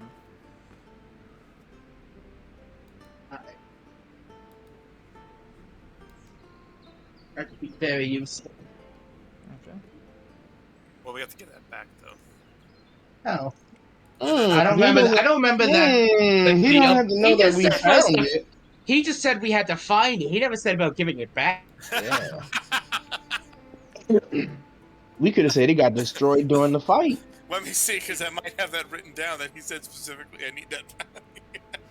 Retrieve my artifacts. So we kind of found it, but It was destroyed. Yeah. Yeah, I'm just going to thank her and begin to look for my for that. Okay. Are you back, DJ? Nope. Okay. I know. man, emptying those gaskets, takes a while. I guess Avora, didn't you want to buy something? So maybe you first. Back, I hear this. Yeah. I heard everything. Oh. I am back. Okay. Okay. I'm in the shop, right? Yeah, the shop is closed, but yeah, a man's like, yes, can I help you? Bothering his vacation. It's more of like it's a celebration, so everybody's closed. Yeah, you're celebrating me, bitch. All right. He says, Just wanna add- Dwarvish. I didn't say that at all. Yeah, go ahead. I'm sorry. I asked him. I'm just looking for some more healing potions and any magical items that can help me in my combat. I don't really have magical items per se. Most of that is kept within the military. You could see the Grand Knight Corrin about this.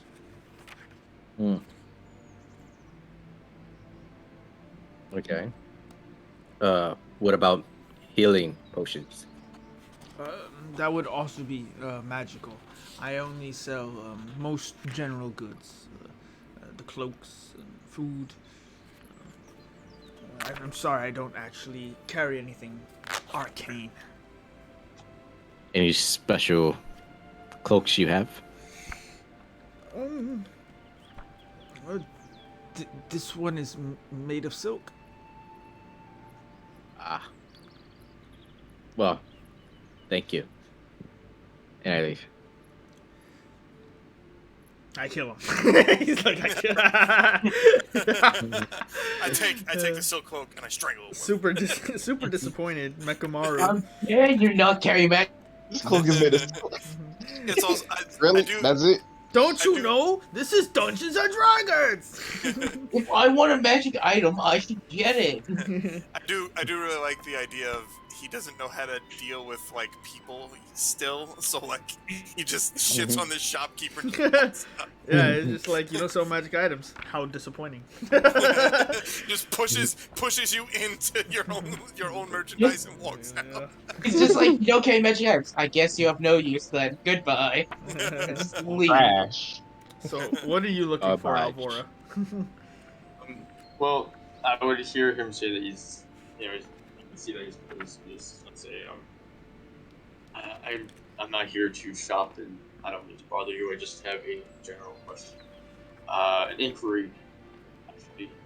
And I pull out the vials with the eyeballs in them. And I show them just. Yeah. Is there any trade, or do you know of any knowledge how much set Demon Eyes would go for from the encounter that we've had? He takes a back. He's taken aback from it at first, and then after he takes him a moment to relax, he says, in these parts, not so much, but," and he like looks around. "You are heading through Men's Barata, the city of sorcerers. I guarantee that you would find a buyer in no time." That is very helpful, sir. Thank you. And sorry to bother you. Oh, thank you. To the both of you. Thank you. I did nothing. It was all him. I point over to Mekamaru and I just fly away. Okay. Can you spell out what this place is called? Men's Barata. Men's... Can you spell it out so I can never come there again? No, that's the town. Sorry. That shop you just went to didn't have a name. It's alright. Makes sense. I misspelled it, sorry. Men's Barata. Although I do really like the idea that you're essentially giving like a bad Yelp review to this poor shopkeeper. You're starting up a Yelp review. Yelp review. You're on the way to town. I One wouldn't recommend that. 1 star. One star.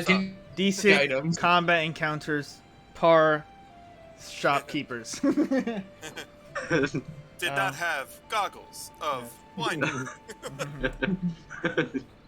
Would not. Goggles of fire. It's still nighttime, right? It is nighttime, and at this point, Yeah. Hold on. No, Yes. not yet. 'Cause we still partying. I take out my alchemy jug and I start making beer. okay. I Across was honestly half expecting you to say mayonnaise when I heard you pulling that thing out. No, Bill. why we're Survive. we had Or is we he had a like- celebration. We drinking. What did Has you say? Corn arrived yet, or? At this point, Corn arrives after deliberating with all the soldiers, and many of them give him a standing ovation. You're all already here, and people have already been taking in your accounts. Between you shopping and eating, eventually, everyone is gathered here for this final revelry. Can I walk up to him and ask him for some materials? Yeah, what are you looking for? Some more, like if there was where I can get healing potions and I don't know, a magical item for combat. Okay. Corin says, he puts his hand on your shoulder and he goes, "Very soon, you will be rewarded."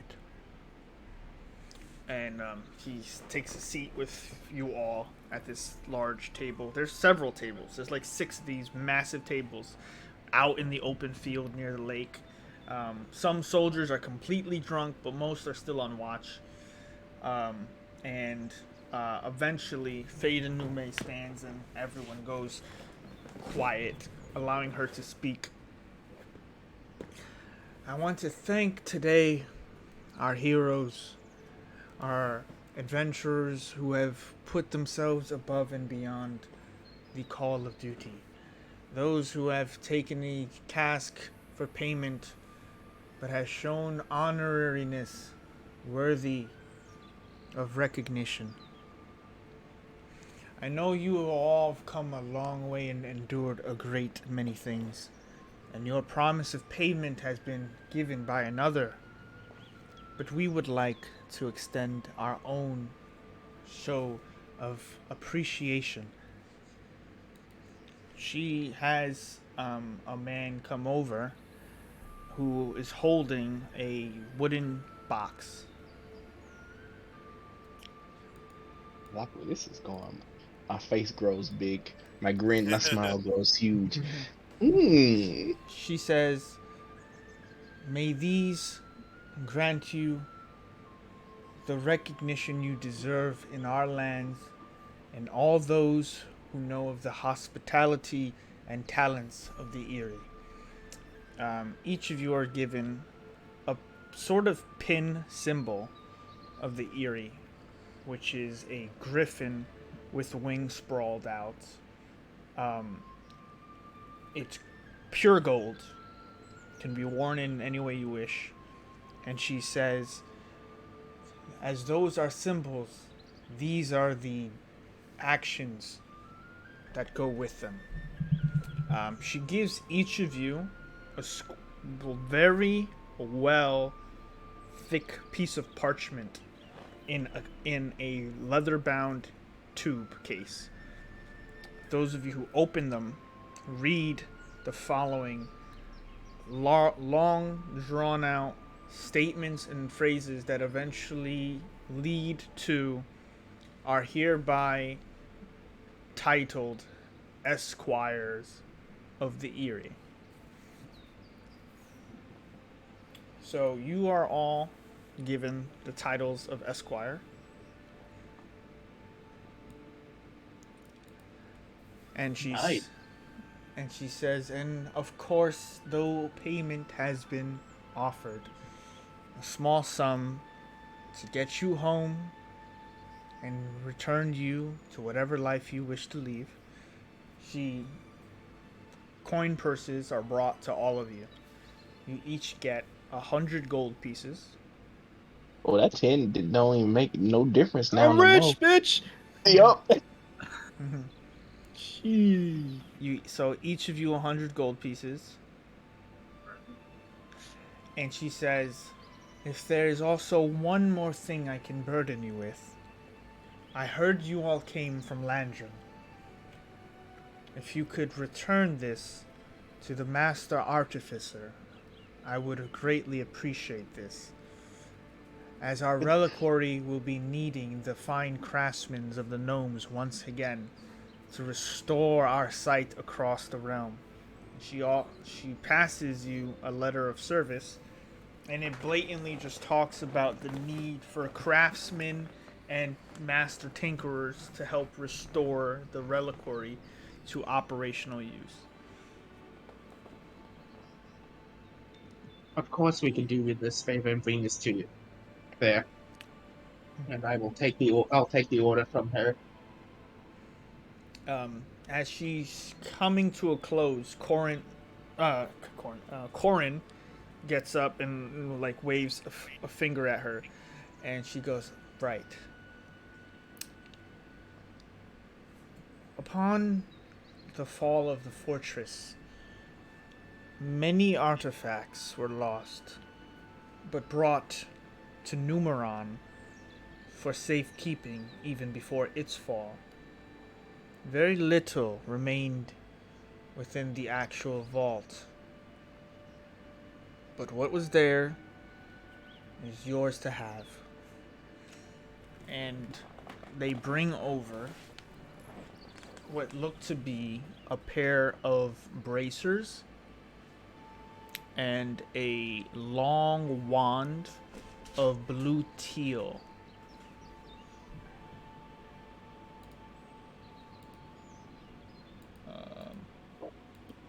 I guess. I would like to look at the bracers. Well, Oh shit! A wand of magic missiles. Ooh. What's that for? I mean, I'll take it if no one. I mean, I have two different types of magic missiles, so yeah. I don't have any magic missiles, so I think it's only fair I get it. Yeah, I feel like it's fair for another Warforged brother to have some type of magic. Yeah. Yeah, it's kind of weird that only the Warforged get to talk about this, huh? I don't know. Wait. And you also I fucking died for you guys. Fuck you.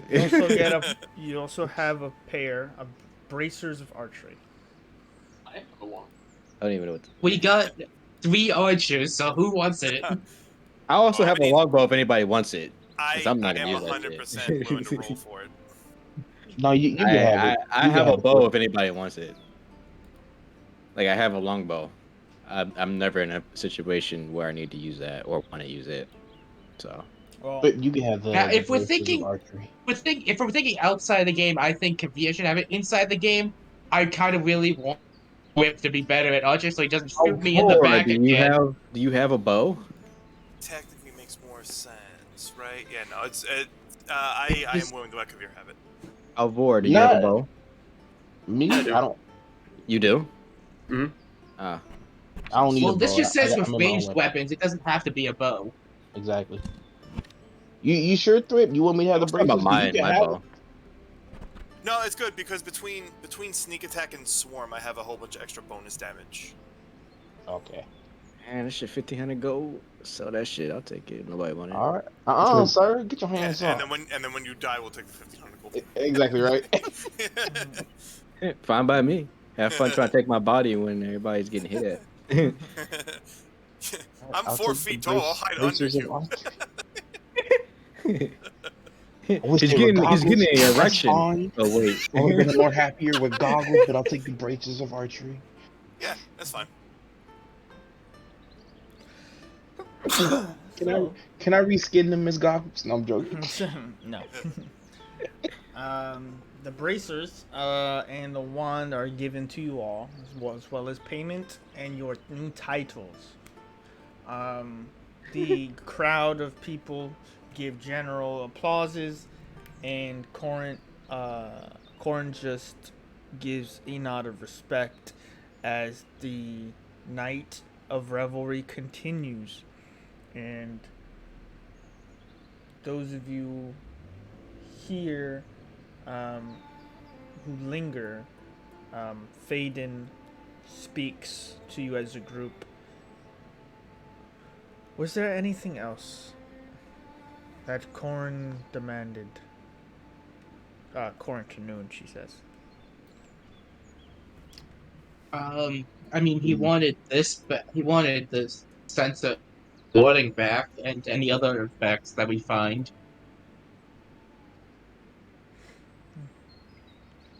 But besides that, he mainly just sent us in to do the job that the others failed at.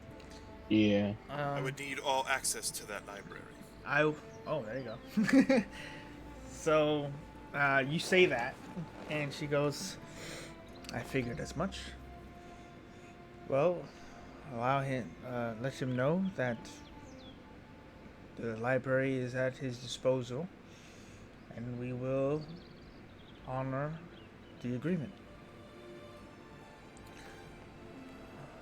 How does he Question. seem to you?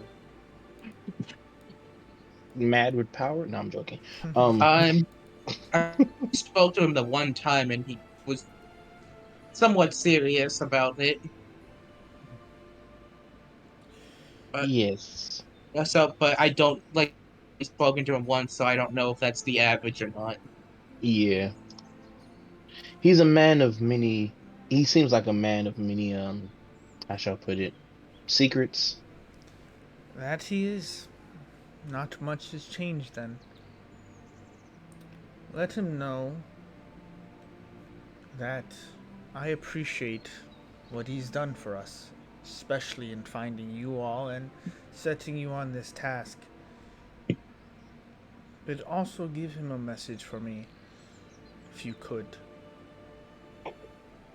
Tell him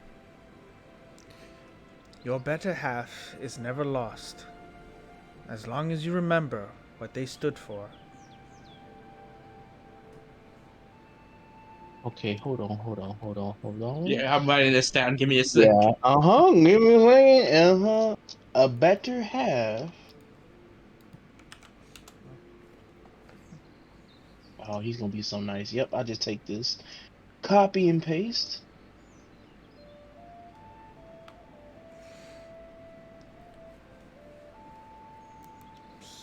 And with that, she says her goodbyes to you all, unless there's anything else you would like to ask from her or Corin. Now would be the time before your departure, because you all are on a schedule. Yes. Yes, because I know I'm. Well, I was gonna say, would that count as like the recommendation from a or do you want to ask for specifically another one for that? I was gonna ask her to see if I can get a recommendation for her to the school of artificery, because apparently I guess she holds a lot of weight, but I'm not too sure. So it wouldn't hurt to get a recommendation from her as well. But yeah, so I'll go up to I say, my lady, I do have this dream slash goal of getting into the the School of Artificery in Is it Landry? Yes. Okay, who I thought I was making up names for a second. I couldn't remember. Yeah, in the School of Landry, but I need a letter of recommendation. I was hoping if it's not too much trouble, if I can get this letter of recommendation from you. She smiles in your honesty and interest, and she says, "It will be done before you leave." Really? She nods. Thank you, thank you, thank you. I almost go up to hug her, but I pause because I didn't want to be rude. I would But like to. Sorry. I really had something on my throat. Goddamn. Sorry. I do the thing where I run over and I grab both of Kavir's hands and we're both jumping and yeah, I'm not entirely sure why, but Kavir's happy for something. yeah. He just Thank you, my smiling lady. in the air. Slow motion. You have a wonderful evening. Thank you again so much. And you too. You know, it's funny. I love this brotherhood between me and Thwip. It's amazing. It'd be a shame if someone. It'd be a shame if someone traumatized him. Then I stab Kavir in the back. My own brother. It'd be a No. shame if Take the recommendation. This is mine now. You'll never go to the school of your dreams. So. Your dreams die here with you. Yeah, all of a sudden I speak perfect English. Can I ask her if she knows of any magic items I can use in combat? She says, not decide those that were already given. I was gonna say, she just gave us magic spell. And she pulls out the great legendary. You just... Here's a vocal sword. Pull out a long sword the size of a fucking legendary dragon. weapons. Standing there with a magic wand and these glowing gold bracers, and you're like, so about these magic weapons. Hell yeah. Shit, you want to live with those motherfuckers, don't you? Well, she says, in due time, I do believe you will find what you're looking for. But you will be returning to Corntonoon in any case. Perhaps he can help you more than I. Shit, who's she say? Oh, The guy who hired us. Oh, okay. He did kind of fun stuff. And then as soon as she says Corinth, I realize again who this is, and I'm like, I'm even happier with Kavir now, and in his voice I'm like, 1,000 gold. 1,000 gold. And now I'm hopping up. Yes. 1,000 gold. All right. So You about to be rich, bitch. He really went from being a bunch of seen-as heroes to acting like a bunch of children in 2 seconds, didn't we? Hey man, money changes everything. All right. Listen, I had no dignity when we went into that dungeon. I did not gain any from that. Almost got you. I'm just glad we got back out with our lives and 1,000 gold extra. Well, you're gonna have to go collect it, cause there ain't no Western Union here. We ain't got the money yet. We gotta go to the guy first. Deposit, please. I know, and I'm literally gonna spend like the trip there trying to figure out what 1,000 looks like. All right, so real quick. I hope you're not thinking that you're getting all 1,000 gold. We know you know we're splitting that, right? Oh, I didn't write this down. I don't know if it's 1,000 each. I think it might be 1,000. I think it was if you think 1,000 each, Bruh, that's crazy. If he had 1,000 each, he also thought we were going to die. But still, 1,000 on its own, he would split still enough money to risk dying over. That's like what? That motherfucker right there. Wait, hold on. Because if I really think about it, 1,000 gold is like what, almost a year's worth. It's not more. And no, I definitely didn't write Well, that maybe down. a lot more. You gotta remember that like most people are paid in silver. Yeah, it's silver. So, Yeah. like, Yeah, no, they don't even deal with gold most of the time. Yeah. So Your first job was for 10 silver. And then Yeah. for the hearts and the blood was like 50 gold. Remember from the troll? Yeah. Mm-hmm. And then like a grand total of like 250 to share. To put up a payment for 1,000 gold, like an That man's individual would rich, live off. rich. Yeah, he may be rich, but like an individual living off 1,000 gold could take years. Yeah. To live very well, by the way. It would eventually run out as it's a trust. It would be like a trust, but generally speaking, it's about 5 silver pieces a day to live a wealthy life. To live wealthy that day. So, Plus, we got some demon wings and eyes. And teeth. Yeah. you have an assortment of different things. You have magic I items. mean, You have we got a titles. lot of shit all of a sudden, guys. You have your titles and pins. You have a lot to do still to receive payment. It has been, at the very least, because you don't know what day it is, it has been at the very least 4 days since you left Landrin. Oh, fuck. You are running out of time. We gotta run Yeah. back. Yeah, we gotta head back. Yeah. So it is your decision whether to head to Millie's Meadery or Landrin. I want to. We could Go go to back. Lynch and then head back to Millie's meter Yeah. afterwards. I want to do this because I know this sounds dumb, but it makes perfect sense because I trust you guys.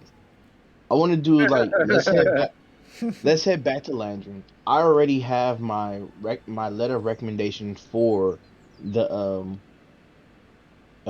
School of Artificery. What happens if you guys go back to Millie's Meadery and I just stay at the school until you guys come back to Landrin? I mean, we have one cart, so we gotta all go to the same place. Yeah. Exactly, but we like can we go get to Landrin and then Landrin, link but back. I decide to stay at Landrin and you guys continue on to Millie's Meadery. Because that's Well, gonna yeah, take I some mean- time. That's gonna take some time for you guys to go from there to there, and then from there back to Landrin. Yeah, because Well, Millie's like a day off, right? Millie's From is a days away. Yeah, so we drop him We off. could always he gets just his, he we gets could his go back to knowledge on. Landrin, deal with some bit we have there, and then we can head back to Millie's meter after that. Sorry, about 2 days. Sorry, it's about 2 days. Yeah, so that means I can be in that school for almost 4 days learning stuff. If you navigate correctly. Don't navigate correctly. Get lost. I'm gonna say if you navigate correctly, Millie's Meadery is on the way to Landrin. You guys got lost on the way to Nestlebrook, which is why it took more time. Okay, so I think we should just if we can try and make it before the time limit. If it makes that, we can always collect and then head to Lantern after that. So we'll plan is we'll head to Lantern, hopefully run into that Millie's Meadery on the way. You would How's that sound?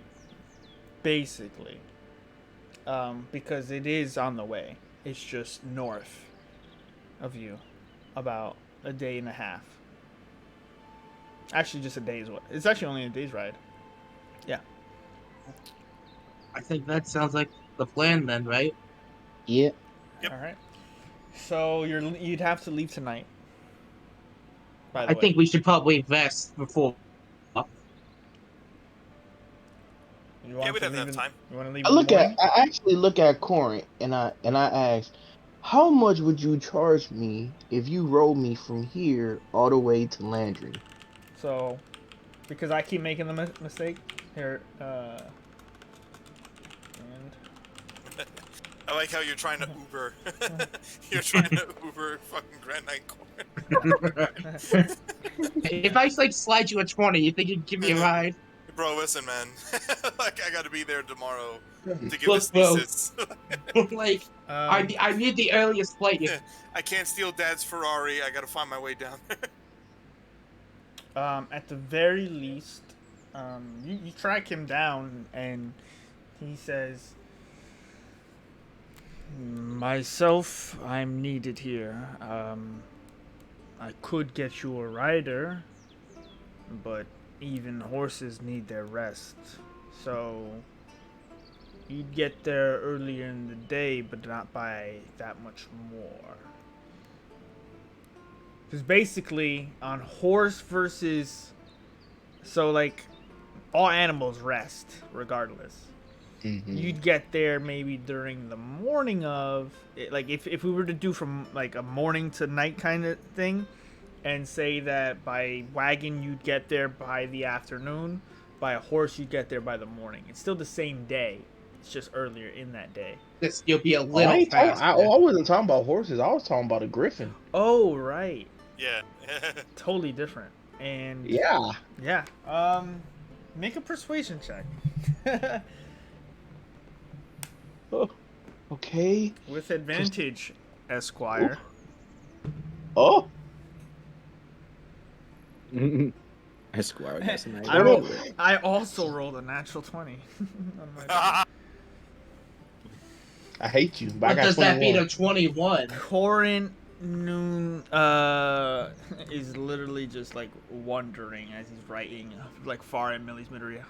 They'll be fine. Much like Gundren.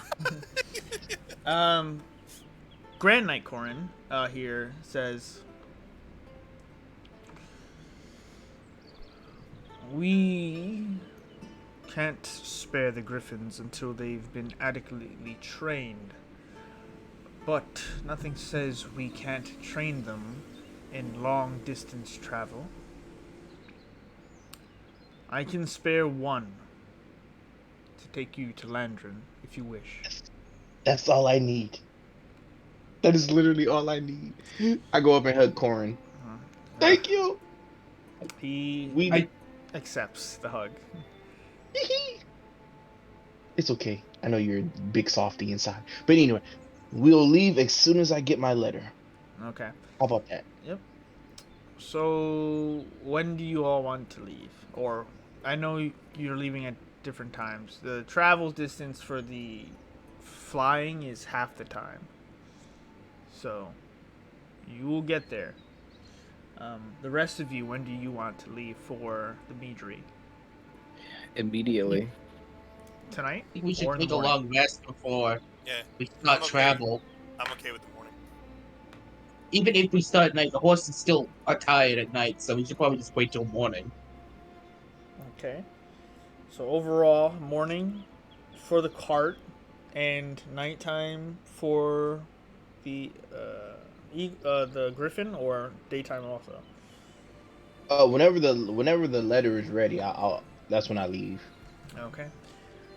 She has it done by the end of the night, and you all see off your ally and fellow esquire, Kavir. So long, farewell, I'll see you in a day. Yeah, I just really just said that, and we're gonna keep it that way too. Yep, sure did. Mm-hmm. Okay. I don't write that down. I purposely choose to forget you said that. I look at I read it from memory.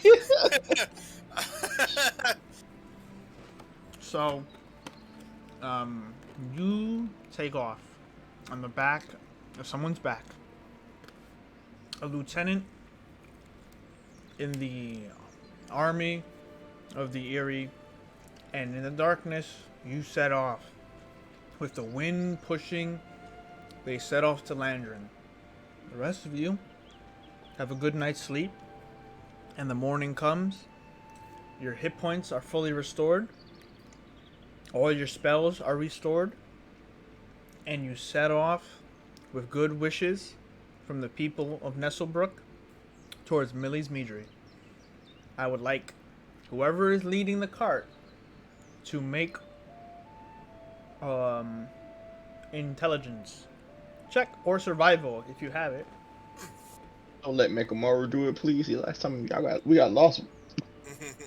Well, Want me to do it? You said intelligence? last time. Intelligence or survival. Okay. If you have survival, it'll help. But only if you're Somewhat. leading. Only if you're leading, right? Yeah, only if you're leading. I'm always leading if it's not anyone else who just takes charge for NPCs. And I'm stupid as usual. Good. It's all good. Yeah, I'm so glad I took a griffin. We go in the opposite direction. We got immediately lost. I have my black shades on. We go this way. If I would have went with y'all, I never would have made it on time. None of us noticed he put the black shades You're, on. after 12 hours of riding in a direction, you all wonder if you've made any progress to find out that Mekamaru's been wearing the shades. But not the goggles of night, the shades of night. After a while of getting I'm like, lost, oh, it's sun out. Oh shit. you find yourself actually in familiar lands at the very least. You're close to Granite, but that's not the direction you want to go. I need you. Actually, natural one. Let's make a roll. Okay. You make a course correction at some point, remembering that all you need to do to find Millie's meadery is travel in the eastward direction of the massive timberlands of the Greenlands. Make me another survival check. Okay. You take multiple rests, and eventually, with time, at the dead of night, far off, after a couple of days, not a couple days, after a full day, you make your way to a familiar site, Millie's Meadery. You find the establishment is bustling a bit. It is very late at night. And there are at least, and at this point, maybe a dozen people rattling about the interior, still sipping on drinks, but definitely not eating any meals. Exchanging stories and rumors. And you see a familiar sight of Millie, who waves at you, the large, dark-skinned man who is extremely jovial and is happy to see your familiar faces. And welcome to Millie's Meadery.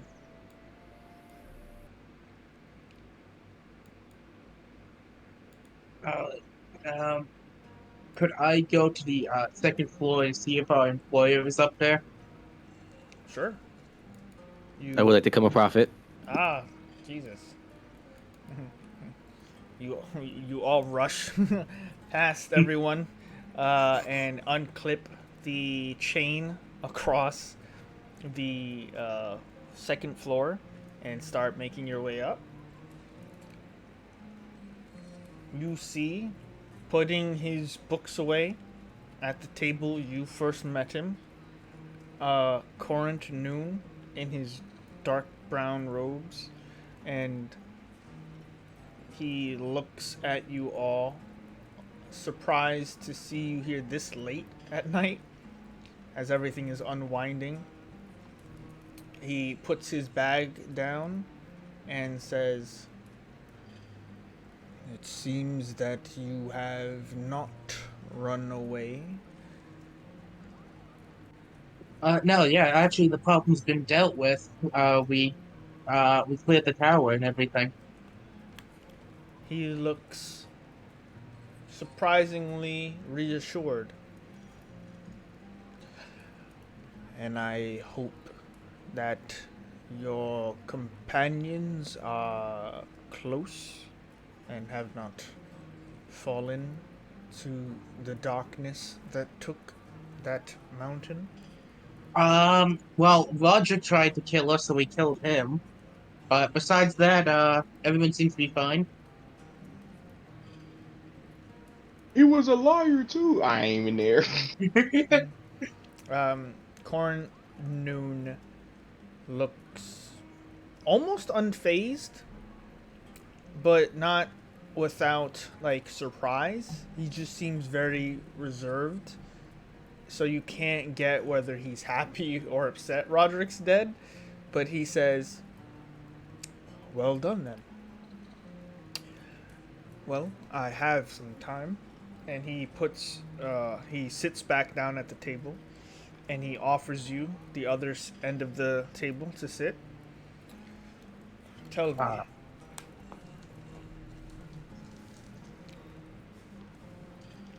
Tell me of your tale. Sure. I will then take a seat and just recite play by play with no scarcity of over detailing about each thing that happened. Okay. So I make the sound of his hammer crushing Roderick's head. Yeah, he does that scene from Man on is it with the dragons, Christian Bale, where the dragons have taken over the world and they're Rain of Fire. Rain of Fire, thank you. Yeah. And they're like doing a play, but it's Star Wars, and it's Darth Vader's like. Anyway, so you explain things from your perspective, everything from beginning to end. It takes about an hour to be as accurate as you can because it's been days of work. Drinks come over, and eventually Cornun speaks. So you didn't have time to explore the vaults for yourself and retrieve the lens we discussed. Unfortunately, with the pressing matter trying to eliminate the fiend and needing backup from Red Knight Corin, we did not have a chance to get to the vaults personally. He nods. Understandable. But we were told to that you were allowed to use the library as you see fit, and also that they wanted us to relay a message to you that your better half is never lost as long as you remember what they stood for. If he could break character in any other moment, this would be it. And he looks at you with colder eyes. I will remember it. He shakes off whatever emotion may have passed him. Well, an agreement has been fulfilled then. Did you recover my artifact? Well, if this is what you mean, and I pull out the the sensor of undead warding. Mm-hmm. He leans in to make sure it's not too damaged. He says, "It seems that all terms have been agreed upon." And he goes into his bag and pulls out two sacks of coins and says, "Each holds 500 gold pieces. 1,000 in total as per our agreement. You are welcome to count it." Yes, I will count it. Okay. 1,000 minutes later. The entire time you're I have to inspect each coin to make sure it's actually legitimate before I move on to the next one. This scene right here literally reminds me of Stranger Things. Yeah. Yeah, and as much as I hate to, I'm a man of my word, so I will give him back the sensor. You slide it over to him, and he says, "What are your plans as a group moving forward?" Well, we were going to go back to Lodrin to complete some other business we had there. And then from there we would probably still need to discuss what our next move is after that. Are you interested in this line of work? This lifestyle? Adventuring? Excavating? Facing off against creatures more powerful than the tales speak of? Well, I cannot speak for everyone in the group, but in my personal opinion, I have grown quite fond of his style. Well, I am just drooling at this just sack of cash. yeah. Yeah. Well, in this line of work, it is important to at some point find a patron. And you have all shown yourselves quite capable. I would extend my own hand if you are interested. Well, of course, should consider the thoughts of my teammates. So allow me to have a quick discussion with them, and we will get back to you on that. Okay. So it's 1,000 gold, 100%, and you have time to speak with everyone. Yeah. So I'll give everyone the 200 gold share first, and then I will tell them about his offer. And so, what do you all think?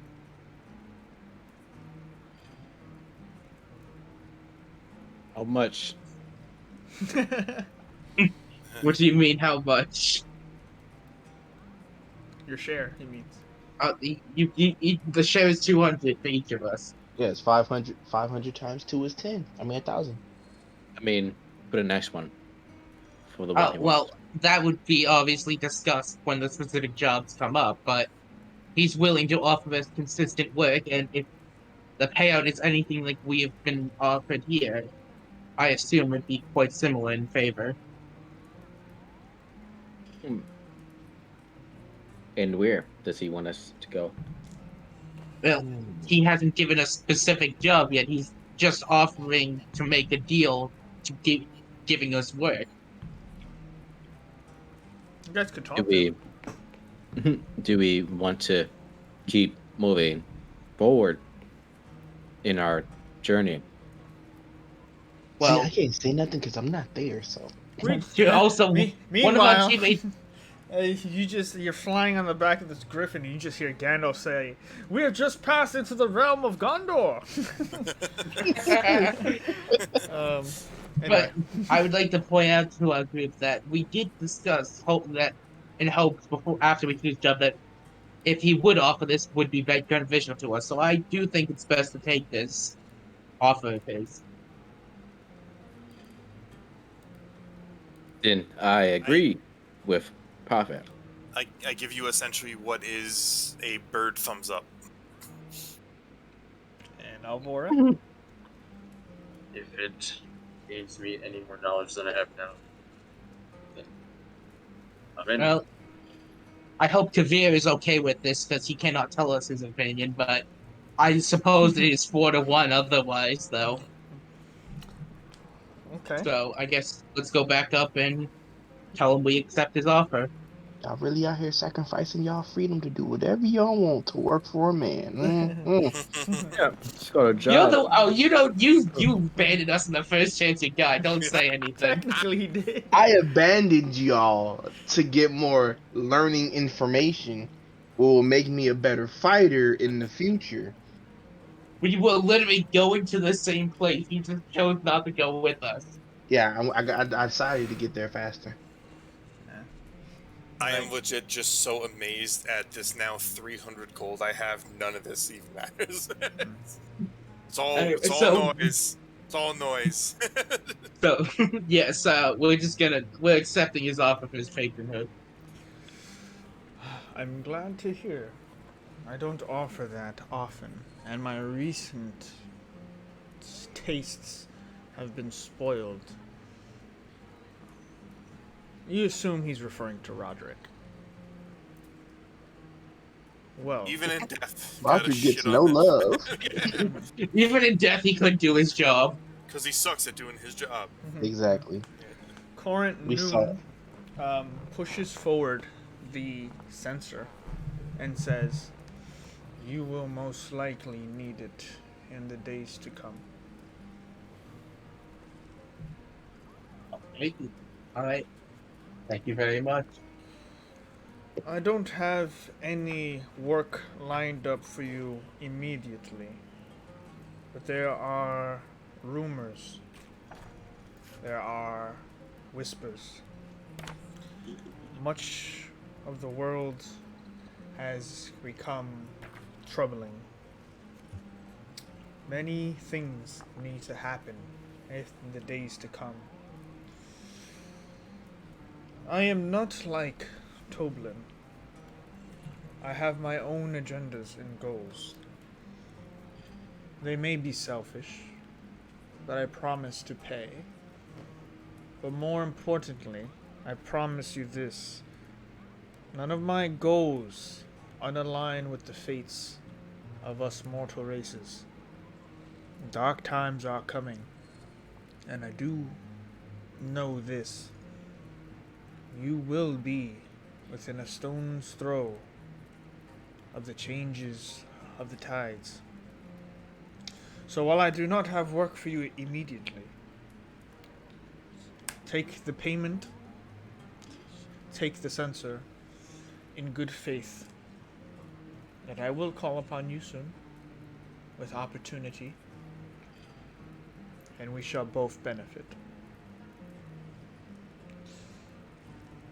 He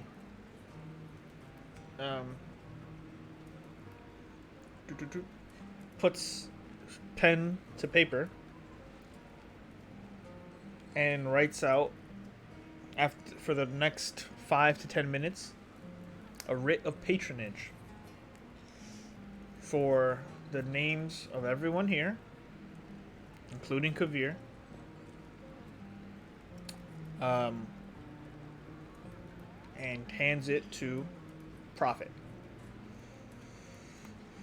May this open doors that you wished opened. I'm sure it will be very useful in the upcoming future. So, to Landrin, I will stay here for the night and make my way to the Eyrie within the next coming days.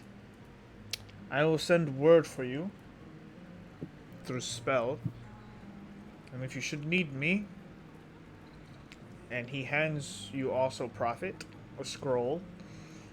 You may use this once to contact me, or anyone else for that matter. Use it well, and I wish you a good night.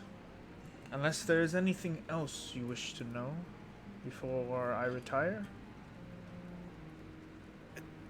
For a moment of clarity, while just sifting through all the gold coins, I get like a little spark of inspiration. I run over and like, until the time of worms comes.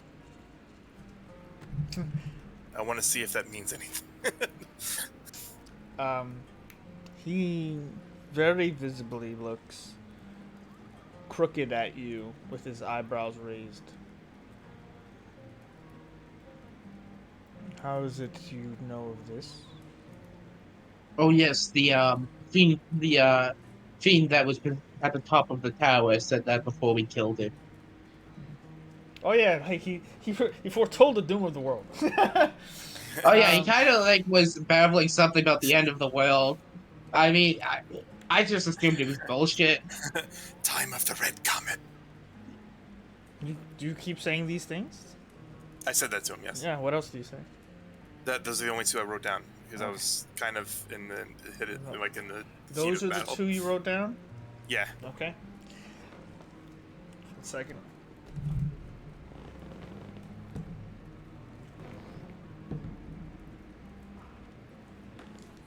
A stumped Cornoon looks troubled. I will have to reflect on this. Troubling times indeed. And what are these troubling times that you speak of?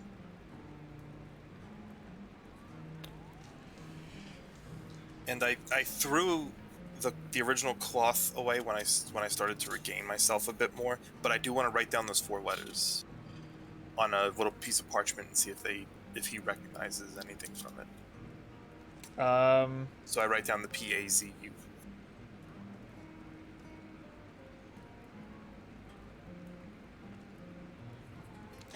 Hold on, I gotta roll again now. I'm sorry, but I've been. No, this is good. I've been waiting for this entire time. I've been waiting for this.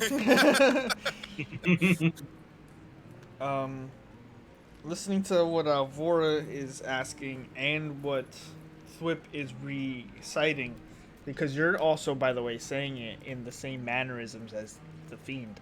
Yeah. So there's no subtlety lost. Oh, fuck no. No, it's 100% like I'm giving a death monologue. Yeah. Corn Noon, with his long, slick black hair, troubled, says, "The Bastions have been a beacon of safety in our lands. Though you seem excited to go to Landron, the only true safe realms are protected for reasons. Anything outside of the Bastions, I would not put a single stock in their worth or safety in the next coming times. It is no secret that our world has been tainted by those evils too old to regale of their names." And you're like writing down, by the way. And then you slide over the letters. And he says, "Old evils indeed."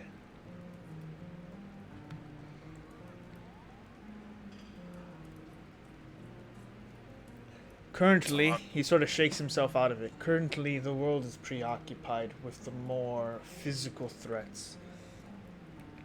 Currently, orcs and hobgoblins, bugbears and hill giants, all manner of creatures originally ordained for ill wills are regrouping. They are following a calling. Corruption is spreading amongst the small towns. Settlements are fading from memory as quick as they are established. There are no safe places in the borderlands of the Bastions. It is in this endless chaos of danger that I believe, as do others of my order, evil is soon about to make its move again. And I hope that... Again, what do you mean?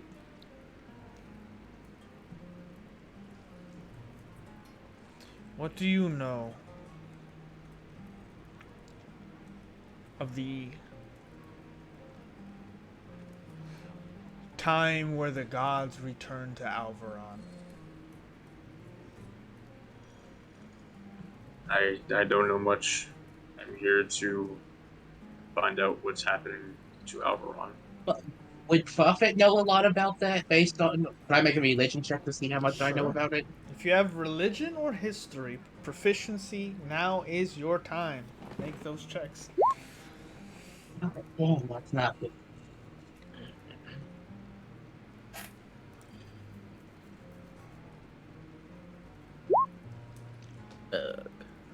You both understand that at the very least he's talking about maybe the times before the dwarves were free and where you faced off for many years against the giants of old.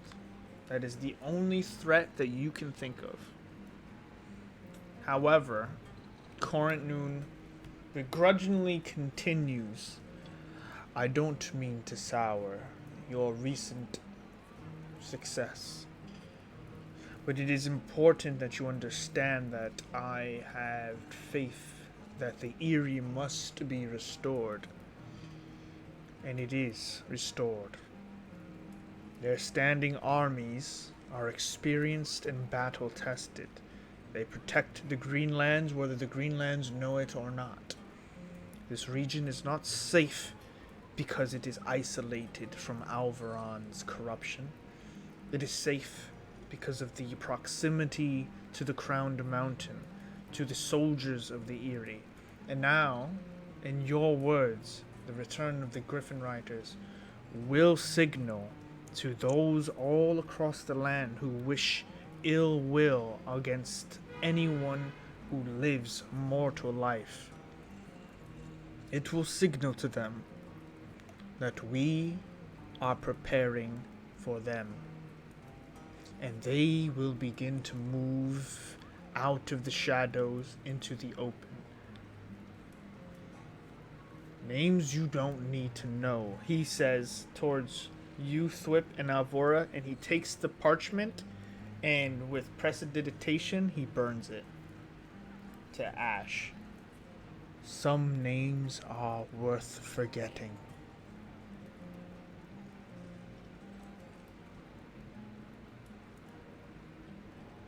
I'm so glad we killed that dude. Oh, for sure. Yeah. Yeah. I had a one way or another, honestly. If the Eyrie was not restored in this session, if you guys retreated one more time or something, stories are gonna change. Good thing we killed him. Yeah. Oh, for sure. Oh man. You Because get... I thought it was his name. Oh, the oh no. Yeah. Dodge the bullet on that one. No. If you had said that name, which I think you know what I think you know, let's just say names have power here. Good thing that name was given to the most least self-controlled character in our party. Yeah. Who could not, even if he saw it, said the name. Yeah. Even if That's true. He can't even say it unless someone else says it. Yeah. So actually, that was perfect to be given to him.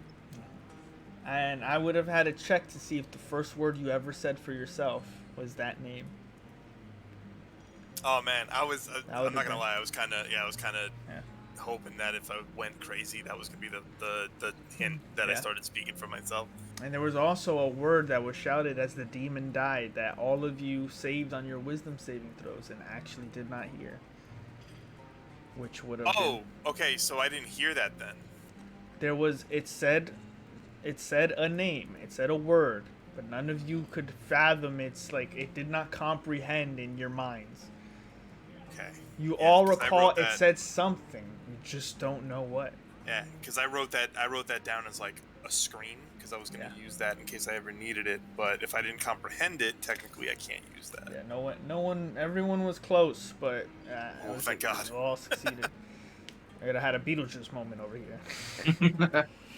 But Corrent Noon sits back in his chair and says, I would take the time to appreciate your successes and restore order amongst the lands.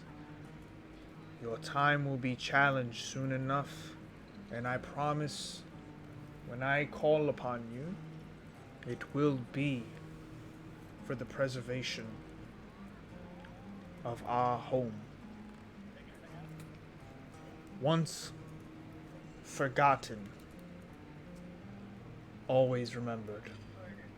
Remember that the only other person to say that was Toblin. That is a phrase that many people of Alvaron say to remind people that you were all here because you were forgotten by the gods. But the gods came back because they remembered Alvaron, but another force of evil also remembered Alvaron. Though this land has been forgotten and abandoned many times by many things, it is always remembered. And that is where he ends it. So, what would you all like to do in the dead of night in Millie's Meadery? I want to sleep. You want to sleep? I want to sleep. Okay. All right. Anything else? Anyone else? All good? Yep. Just I know I probably have time, but I just want to instead put my shield in. Under magic. You broke up at every turn. God damn it! Every major part of the sentence broke up. Yeah.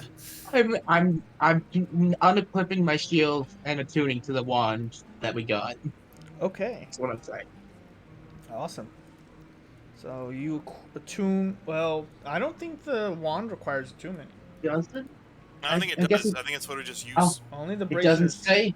Yeah, the bracers. Alright, cool. Well, then I guess I'll still have to unequip my shield to use it with my hammer, but now I've got both. Yeah. I did not know it can break. I never knew that was a thing. That sucks. Yeah, if you use the last charge, there's a chance it could break. Yeah. It's kind of I don't care if it breaks. I want to kill this thing. Yeah. I want to make It's sure. a risk, but I mean, you can take the risk. Yeah. So. Yeah, most wands in D&D do break, but. I mean, it's only if you roll a 1, so the odds are in your favor. Yeah. But And there's then always only- that chance. And only last charge. So technically, as long as you keep one, you don't ever. Yeah, have as long to- as you don't use the Yeah. last charge, you don't have to worry about disintegrating. Yeah. Yep. So, with that, you all head to sleep for the night? So before I sleep, I want to start writing a letter to one of my contacts. Yeah.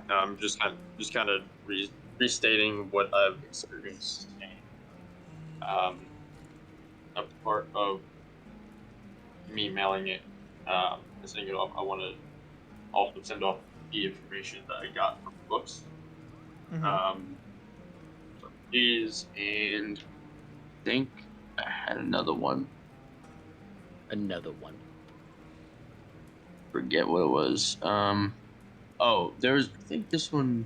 There's a book called Return of the Veil, I think. Yeah. Anything from that as well, and I want to send it off to them. And just basically any information or anything. So you're sending the book, or you want to read the book? No, I'm saying I'm gonna say I found, where I found it, and if it could help at all in this quest, either of us, then he can decipher whatever he can from it. Okay. So you're sending the book, though, for sure, right? Let's make sure. Yep. Okay.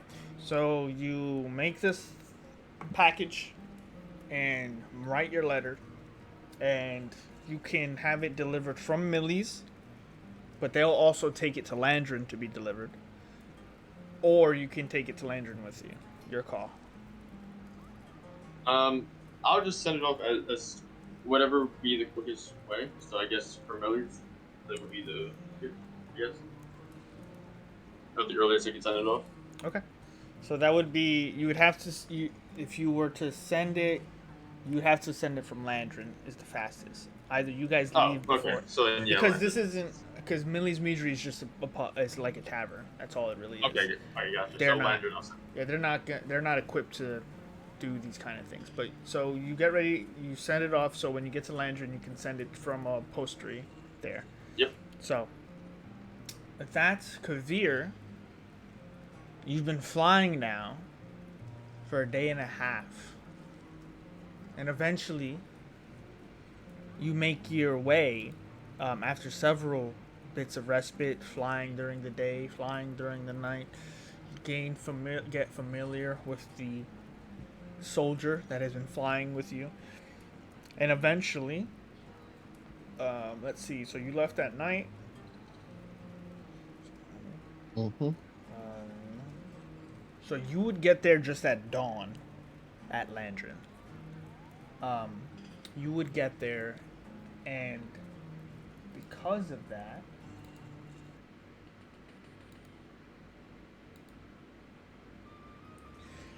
you see the cold mountain range of the north that eventually leads to the crowned mountain in the frozen tundra. But at the cusp, at the edge of this bordering coldness, you see a bright green hilled town of gnomes and halflings, ready. Actually, not ready because it's dawn. Still sleeping because they sleep in. There's a bit of time before even the artificery opens, but you disengage from the griffin, and the soldier named Daniel says, "I've never done that before." Just because his name is Daniel, I'll get off the griffin like, damn, Daniel. No, I'm joking. He charges you. No. He goes, "Well, I'm gonna stay here for the night. If you need anything, let me know." He bows because technically you're a higher rank than him now. I bow back. And I'll say, no, you don't have to do that. Just call me Kavir.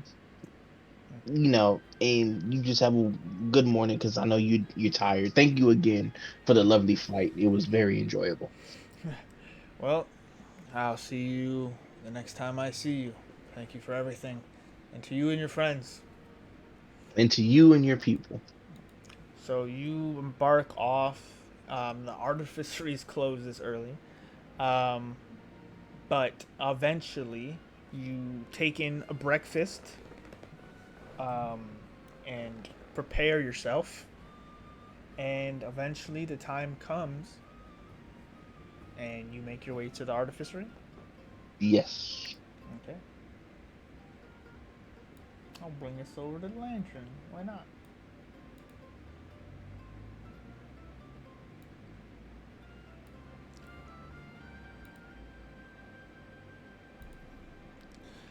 So, ahead of your group, you arrive at the artificery. This large brick red building, huge, with multiple wings.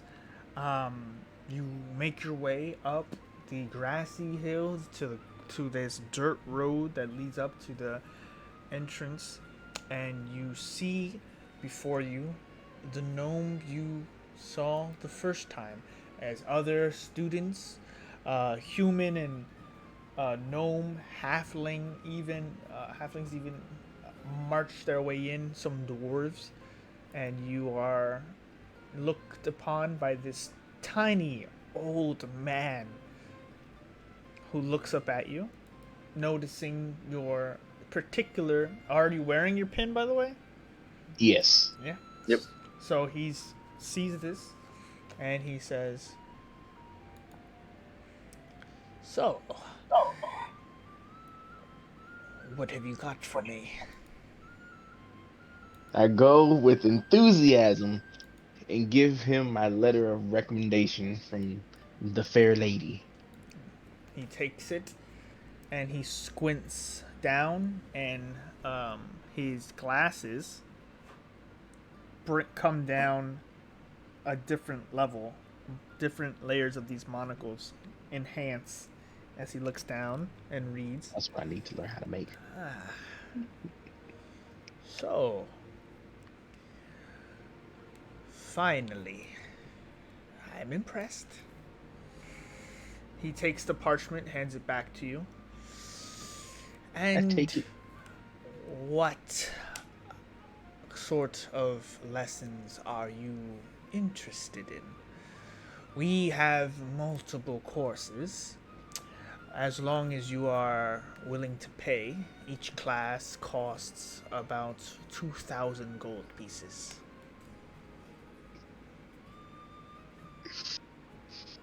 Oh, I did not know they even cost that much. Yeah. I'm pulling your leg. Oh, that. It's actually 3,000 gold pieces. I know, right? Raised by a whole another 1,000. No. Or, because I'm like, if these people, what are they doing with their money? Well, With your letter of recommendation, you are allowed each semester to learn from any of the classes prescribed by the head artificer. So, what are you looking to learn? Well, what do you have, if I may ask? Oh, I'm very new. So what are your classes? We have basic artificery. We have basic blacksmithing. We have a new and upcoming course in basic runic. We don't really know if we should call it rune keeping or rune ciphering, but it is the study of reading and creating runes. Very necessary in the enchanting of magical items. We also have a advanced course, or several, in tinkering, blacksmithing, and clockworking. However, you will need approval from your headmaster to take any advanced courses, especially clockworking. Of course, there is also license during your tutelage to read upon our libraries. However, nothing is allowed to be taken out. And if you are caught breaking any of such rules, you will be evicted. Your passage revoked. So don't stir any trouble that isn't expected within the lines. Okay. I believe my two courses I would love to do is basic blacksmithing and basic tinkering. Those would be the two most I would be interested in at the moment.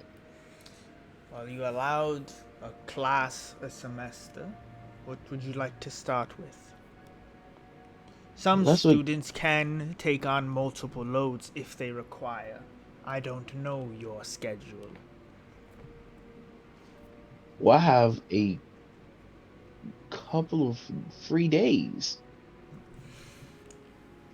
I can eat, sleep, and do artificery.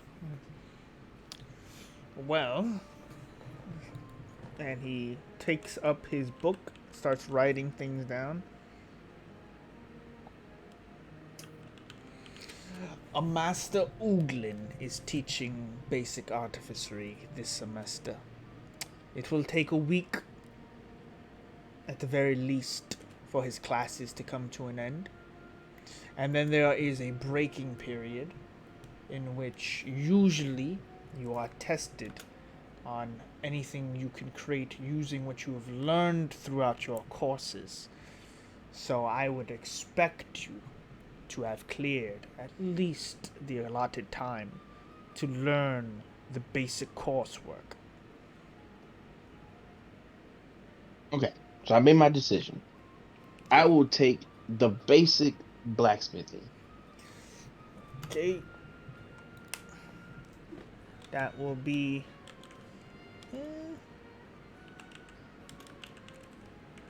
Okay.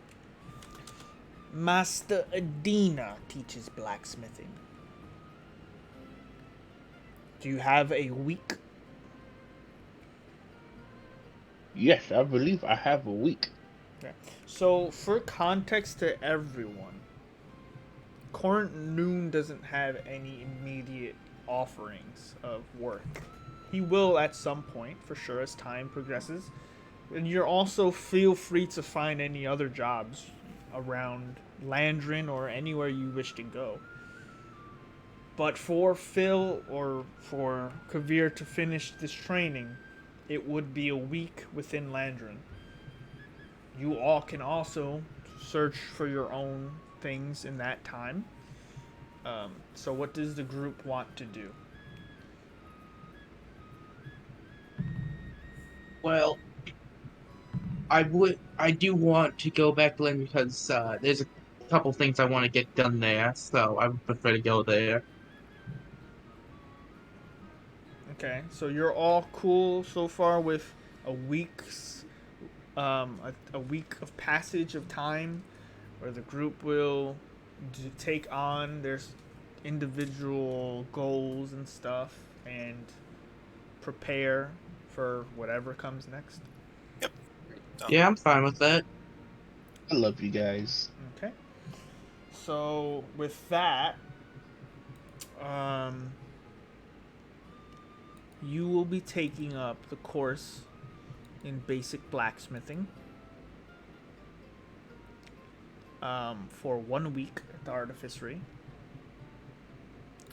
What would Alvora, you will be sending out your package and waiting for word on your contact? Yep. Okay. Thwip,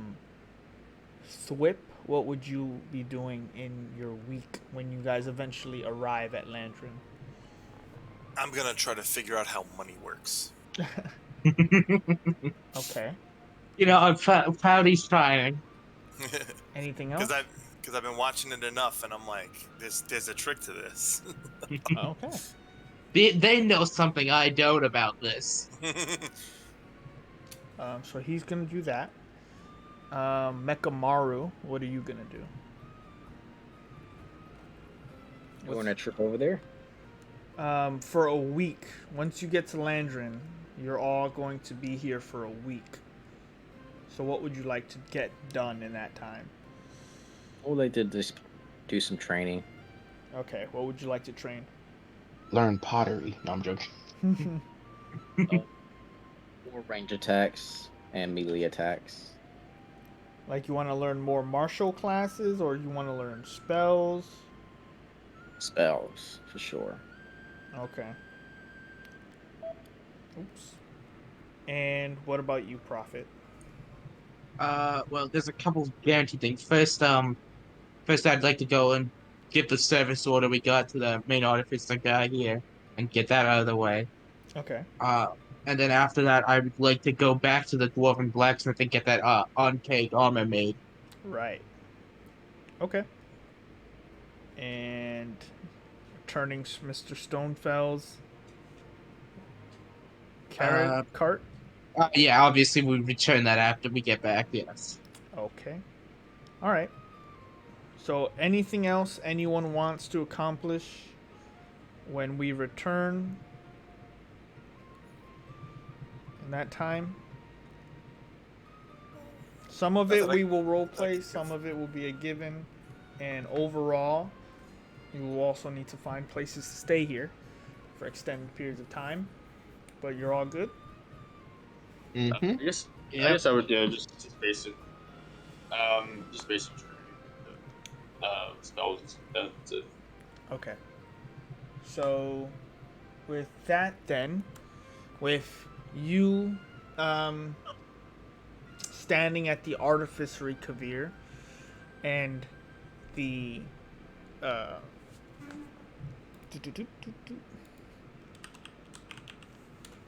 with you at the artificery, the gnome finishes writing down. I didn't give you his name, right? No. Last time. Anyway, he closes it, and he says, "Welcome to the artificery. I expect great things, Esquire. Do you head in? Yes, I do. Make a dexterity saving throw." I'm just kidding. And that's where we're going to end tonight's session, with Kavir entering the artificery for his brand new training in blacksmithing, and all of you on your way there, eventually making it over the hill to the beautiful town of Landrin. Dozens and hundreds of homes, farmland stretching across, and the great crowned mountain a few miles away, but dominating the scenic view that you haven't quite seen before since the last time you've seen it, and probably never will. And that is where we end tonight's session with the pan out of a piece of parchment still floating in the air above the Erie. So, thanks for watching, everyone. Have a good night, and we'll see you next week. Thank you.